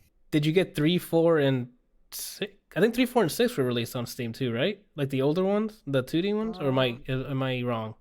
Let me. I might be wrong. I thought like the really old ones were released on Steam as well. But So, oh, yeah. And then the Ghost Runner 7. trailer. While you look that up, I'm gonna keep going. You have the Control launch trailer. The Control looks pretty cool, with the whole Yeah. psychic thing. What I happened? Yeah, what? technically own it. Play through it, Ron. It looks fun, and you can can't. enable RTX. I want to play through it. It's just I can't even claim the game because Nvidia's so well done. Well, I mean, they owe you it. When you bought it, that was part of they owe you the game code. So Not then we get to slapbox for 6 minutes straight. okay. Yeah. So they have 3 on here, and 4, 5, and 6. Okay, yeah, I figured. I knew they added a So lot I'm of the assuming old that ones. they have all of them. I don't see 1 and 2. Because I remember an article or like a Steam article release. They're like, oh, now Final Fantasy games are out. I'm like, oh, that's cool. And I just moved on. Ghost Runner, I shared it in Discord earlier. That looks really cool. It looks like a first-person basically Katana Genji, Zero. Yeah, dude, it looks really cool. running around, fucking bitches. Like you have like a whip too and some swords, and it looks dope. I don't know why Brian's making that face. What are you looking at? You don't like it? He said to me it's like playing Genji, so I just imagine Virgil just helmbreakering. Oh, okay. Nah, I don't think it's like that. And that's about it, people. The rest are just like trailers and stuff. So the Yakuza remastered. They are remastering, I think, 3, 4, and 5, or 4, 5, and 6, or something. Yeah. They announced. Then the Settlers. Settlers looks really cool. It's kind of like a more 3D version of Settlers of Catan. Or no? No. It's more like Warcraft or the Caesar games. Mm-hmm. Like you get to, or Age of Empires. You know, you get to create armies and build. They don't really show much in the trailer. Like they like sort of show. It's a strategy game. Okay. Yeah, I really fucking hate trailers that don't have like actual gameplay. Like Yeah. they show characters walking around and then show like battles and whatever, but it doesn't actually show Moment how to you moment. get to that point. Yeah. It doesn't show the moment to moment. Yeah, but it You looks hear like that, Death Stranding? Moment to moment. Yeah, you go from waking up to peeing. Oh my god. Sorry, I cut you off. Nah. And Control launch trailer. I think. Yeah, I've been following Control for a while. It looks dope. You get like psychic powers, and you can shoot things, and it looks dope. I can't wait to play it. It's from the people who made. What the heck? I think it's Remedy who made Control, right? I don't know. Isn't it on Steam, or am I a piece of trash? Yeah, it's made by Remedy. These guys, oh no, it's published by Remedy, I think. Oh no, developers, Remedy. I'm so stupid. People who made Max Payne. So, I always forget that there's a good Max Payne game out. Yeah, Max Payne 3 is so... Yeah, I love Max Payne 3. That was fun. I just even the multiplayer, me just shooting up everybody's private areas, dude. I just keep picturing his GoldenEye quality face from Max Payne 1, where he's just like... Yeah. The entire time. You know who that guy's face was, Brian? Who? Sam Lake. He's the one who wrote the game. Max Payne's face is the writer of the game. Nice. It's pretty good. Yeah. I didn't watch anything for the Avengers game. Is it worth playing as Hulk because that's what I'm going to do, or what? Yeah, so, I forgot to add that on here. Correct. Yeah, so thanks for, I guess we'll end on this then. The Marvel's Avengers gameplay that was shown, I think, behind closed doors at E3 or some Disney event. It came out, it's like 18 minutes full. You see a bit of, it's like the prologue. Yeah, prologue thing happens before. The prologue for the game. It shows a bit of the combat for all the characters, and it plays like a beat 'em up. It has experience points. There's gonna be loot in the game apparently. I don't know if there's customizations or not. I forgot the article that I read, but yeah, it's gonna be loot that drops when you're beating up people. There's experience points. In the video, it shows them going through a bunch of the characters because it's the prologue. So I guess it's to get a handle of what's happening. Everyone fights a bit differently. Thor uses a lot of electrical moves. He can throw his hammer, bring it back like if it was God of War. Tony, of course, is kind of a zoner with his beams, but he can also like dash in and punch stuff. Hulk is smashing everything. He can pick like rocks from the ground and like spin it around like he's doing a lariat, but with a rock in his hand. He can grab things and throw. He can jump up in the air and like hit with like a bunch of AoE attacks. Black Widow's definitely like the CQC expert. They showed like a mini boss fight, I guess, because she was going up against Taskmaster, and yeah, I mean, it looks like they say it's not going to be a completely open world game. It's going to be like an expanded thing, like I guess how Uncharted had like huge areas, and the same way Tomb Raider had like huge areas that you can explore. So we'll see how that turns out. But the prologue looked cool. All the characters that rendered looks great. From what I saw, everything looks cool. I gotta play it now. It showed kind of the moment to moment there, just without HUD, and it looks like a regular beat 'em up. I don't know if there's like combos, like button inputs or not, because it doesn't show that. But visually, it looks great. It looks satisfying to beat the crap out of things there. Captain America has a shield. They show Captain America. He can throw his shield. He can charge up Would moves. it really be Captain America if he couldn't throw his shield? But he has different variations. So I know there's some sort of fight, like there's fighting. I don't know if fighting game mechanics, but there's like combat mechanics where like you can hold down certain buttons and charge moves. Because he threw it normally, then he grabbed it again, and you can see that he was like doing like a charging animation, like someone's holding the input, and he charged for a little bit, and he threw it, and it came back, but he kept spinning, and then he kicked it again, and it hit the second person. Interesting. Like you're able to do other moves. It's not like basic. It's not like Marvel Ultimate Alliance, Brian, where once you hit, it looks like it's a lot deeper combat than that, which is good. But we'll see. It's another game you just got to get your hands on and try, because from what I've seen, it looks cool. I don't know if it'll be able to hold you throughout the whole game, but if it's saying there's loot and there's XP to gain and drops and stuff, maybe it's gonna be like an action RPG type of thing. They better have more characters than just that, because I don't really give a shit about anybody but Hulk there. It showed what I think is gonna be Miss Marvel during the cutscene. So I saw that leak during E3. I'm like, I still don't give a shit about her. And someone picked her up before she left, and it looked like it was a lab coat. So who knows we don't know. It looks cool. It's the same thing everyone else already saw. I just gotta play from. I gotta see what else it has to offer. 'Cause that's just the same prologue they've been showing. And I think that's it, people. The releases this week are as follows. Unless you guys have something else. I got nothing.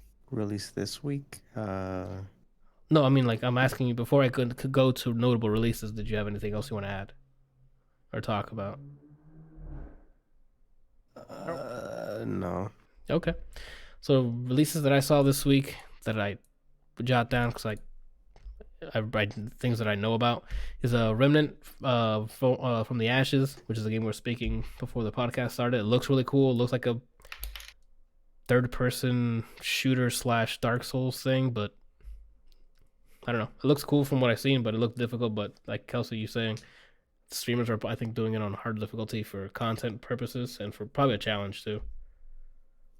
Yeah, there seems to be like it seems to be very similar to Dark Souls, where there's not a map. You don't really know where the fuck you are, where you're going, or how to get there, and so you kind of just have to feel your way around and hope to God you don't, run into an area where You're you not really supposed to shouldn't be. Yeah. You learn by doing, I guess, in those games. Rad comes out, which is like a roguelike where you get mutations and stuff to run through levels. I think that's made from the Mega 64 guy. Oh, really? I think the chubbier guy, the stranger. What do you buy? Mm-hmm. What are you I buying? think he had something to do with this game, but I could be wrong. Okay. Movies, I didn't see anything on there that was prominent. TV, I don't have a source for what TV shows are coming out. Legion did end, I think, because there's no new episode this week, so you're good to go, Brian, to watch. It's only 8 episodes. It's quite a wild ride. 8 episodes. And then Preacher's going still, so I'm still following up on that. Awesome season so far. How many episodes are out for that? I don't remember off the top of my head. You remember. And then music. Brockhampton releases Ginger this week. Young Jeezy, which I guess he just goes by Jeezy now, is releasing TM 104, The Legend of the Snowman. And Taylor Swift, Tay-Tay, is releasing a new album called Lover. Is that... Does that say Jadena? That says Jadena, right? Where? Sorry, on the upcoming album, really, like when you click the link. Oh, okay. Let me load the page first. It's really close together, so I don't know if that's actually a D. Or I can lose my internet while this is happening. Why does it take us a while to load the map? Load the website. That's weird. I'm not gonna load it up because it's taking forever to load. It's actually Jadena. I would probably listen to that. He's a good rapper, and Rhapsody's a good female rapper. A rapper who is a female. I'm not saying just in that realm. All right, Brian. What are you doing the rest of this week? You got anything planned? Anything people to look out for? Any plug? I look forward to plugging my computer parts into each other when I finally get my things. Yeah, that's usually a very exciting time. Seeing everything boot up and start testing things and benchmarking. Those are I'm, exciting I'm times. probably, yeah, I don't know if I'm gonna benchmark. I don't know. I just want to use it. So I mean, looking forward to that whenever it comes in to assembling that. Depending on what day, if it's tomorrow, probably not streaming because it's gonna take longer than I would want, and then what I'd stream for like 30 minutes, not worth it. If it doesn't come tomorrow, I'll probably start with music streaming and for like the last hour play something. Uh, and then Friday I'm streaming. What I'm streaming, I don't know. That day, I don't know. I think that's about it though. Okay. Kelsey, what you doing? I don't know that I'm doing anything this week. Trying to go tour a brewery with some friends, Nice. but we'll see how that goes. Is that nearby, or do you guys have to like stay at a place? Yeah, no, there's a whole bunch here in Charleston. Okay.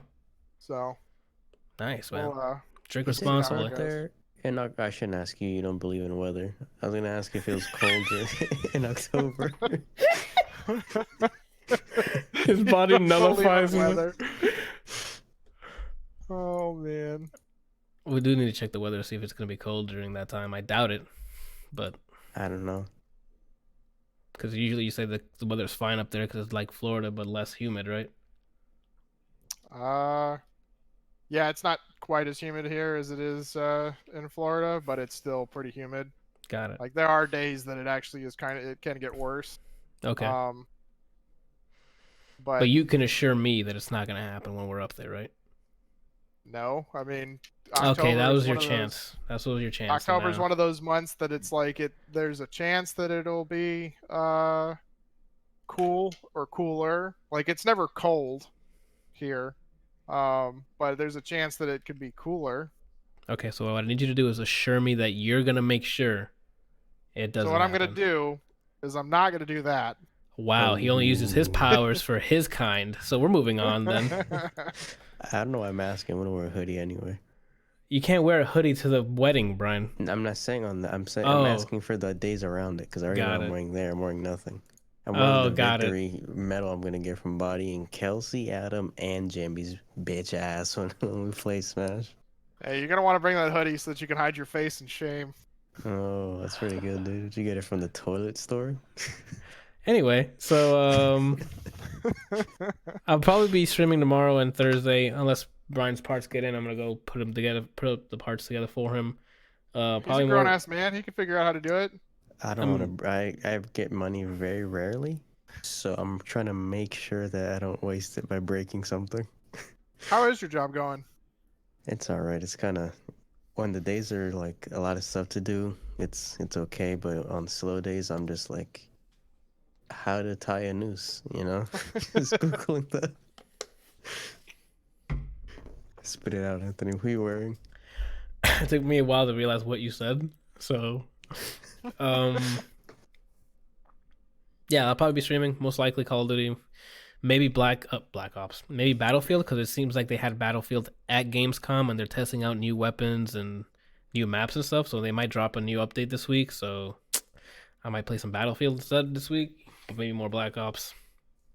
On Friday, there's a 2v2 alpha for the PlayStation 4 for the new Modern Warfare, that 2v2 mode. I might stream that with me and the old lady, depending if she wants to, over the weekend and make some content there.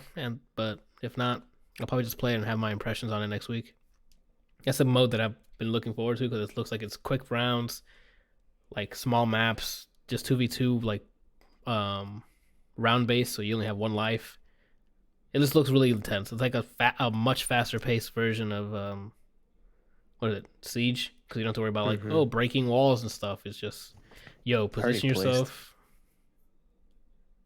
What? In 2v2 mode, already placed. Oh, okay. I'm like, what do you mean he placed? Like he placed something on the table? But besides that, I don't think I have any other plans. Just same old, get on Call of Duty, get some kills, practice my shooting, or maybe we'll see. Because you're saying Black Desert on there, so I might see if it's only $10. I might get that and just download it. I mean, it's a lot of fun. Like I haven't really stopped playing it. It's been keeping my interest, but I also really enjoy the crafting system. So I mean, there's like So for someone shit like ton of stuff. myself who wants to just beat the crap out of anything that's not my ally, You can this game, it can get, if you really like the grind of just beating the shit out of people, there are a ton of quests that are like, hey, you see that fucker over there? Go kill 500 of them. Okay, Thanks. cool. But it's fun. like But fish. I like that if the combat's fun to do. But you said it's like a combo, so it is fun to do. Yeah. So okay, So you cool. like, what I would do is, if look up the characters beforehand. I can send you a guide list if you want, or a set of the character sheets, Uh-huh. and you can look at them, see how they work. It does change quite a bit once you hit level 56 because you awaken, and so you get a secondary or a second primary weapon. Okay. And your combat style changes. Like it can completely change the character. Like one of the characters, the ranger, uses bows for everything, and then when they awaken, they have daggers. So that's kind of weird, but is awakening like Fire Emblem's leveling up thing when they hit 20? It's like Dungeon Fighters. Got it. Okay, never mind. That's a good parallel then. I know what you're talking about now. yeah. So it really doesn't take that long to hit 56 because they have the loyalty coupons or something, where you get free 100 loyalty points almost up front, and then you can buy 53 of these coupons that are for your family. And when I say family, I mean it's all the characters on your account. Mm-hmm. And it gives you 530% combat and EXP. Okay. Personal EXP, so that you literally just fly through stuff. I mean, there's some areas that if you just go and buy some decent weapons, you could just go to the area, pop one of those, and literally level like 15 times without ever moving in like 10-15 minutes. Okay. I figured out who I'm gonna main. It was between the Striker and the Berserker, and I was reading small guides on the characters, and I saw them say the word grapples with Berserker, so I main him. Okay. Oh, they have grapples on. Yeah, apparently they have like uninterruptible grabs. So I was like, he's a big boy. I already made one of these characters when I tried to play the game before. I just called him Sagat is in backwards. That's his name. And that's what I'm gonna main. Okay. I'm pretty sure the Striker has a lot of uninterruptible grabs as well. I'm probably gonna, if I stick to the game, I'll probably level both of them, and whichever one I like more, I'll play. Seriously, like, I mean, you get a whole bunch of like gold bars and things up front, and you can buy a level plus. The crafting system in this game extends to like a whole bunch of different stuff. You can upgrade weapons. Apparently, the enhancement system in this game is just fucking awful. I'm still trying to, like, I understand how it works, but I'm still trying to figure out like all the ins and outs on how to actually successfully craft all the time.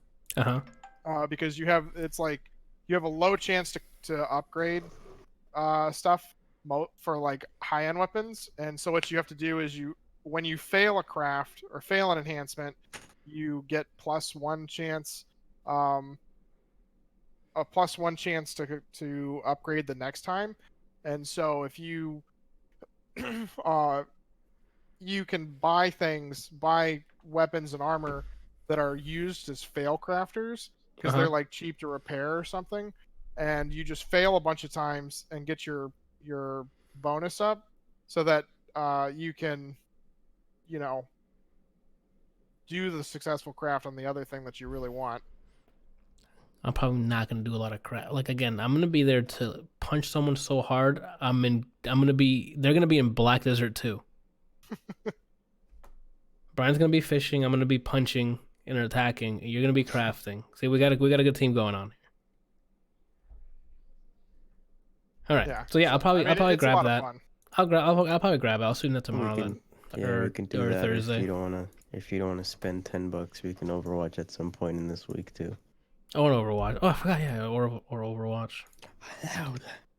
I keep every time I load up the Battle.net launcher, I'm like, I can reinstall Destiny again.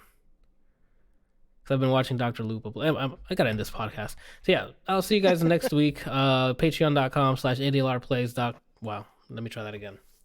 Patreon.com/ADLRplays. If you want to support the channel, you can go to extralife.adlrplays.com to donate to the Extra Life charity, which the proceeds on my page go to the Arnold Palmer Hospital for Children.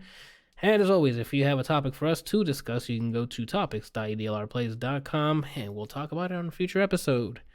This has been episode 60 of the ADLR Podcast. We'll see you guys next week. Same time, same place. Tell Bye. Randall up. Oh, he's not going to remember that. All right. See ya.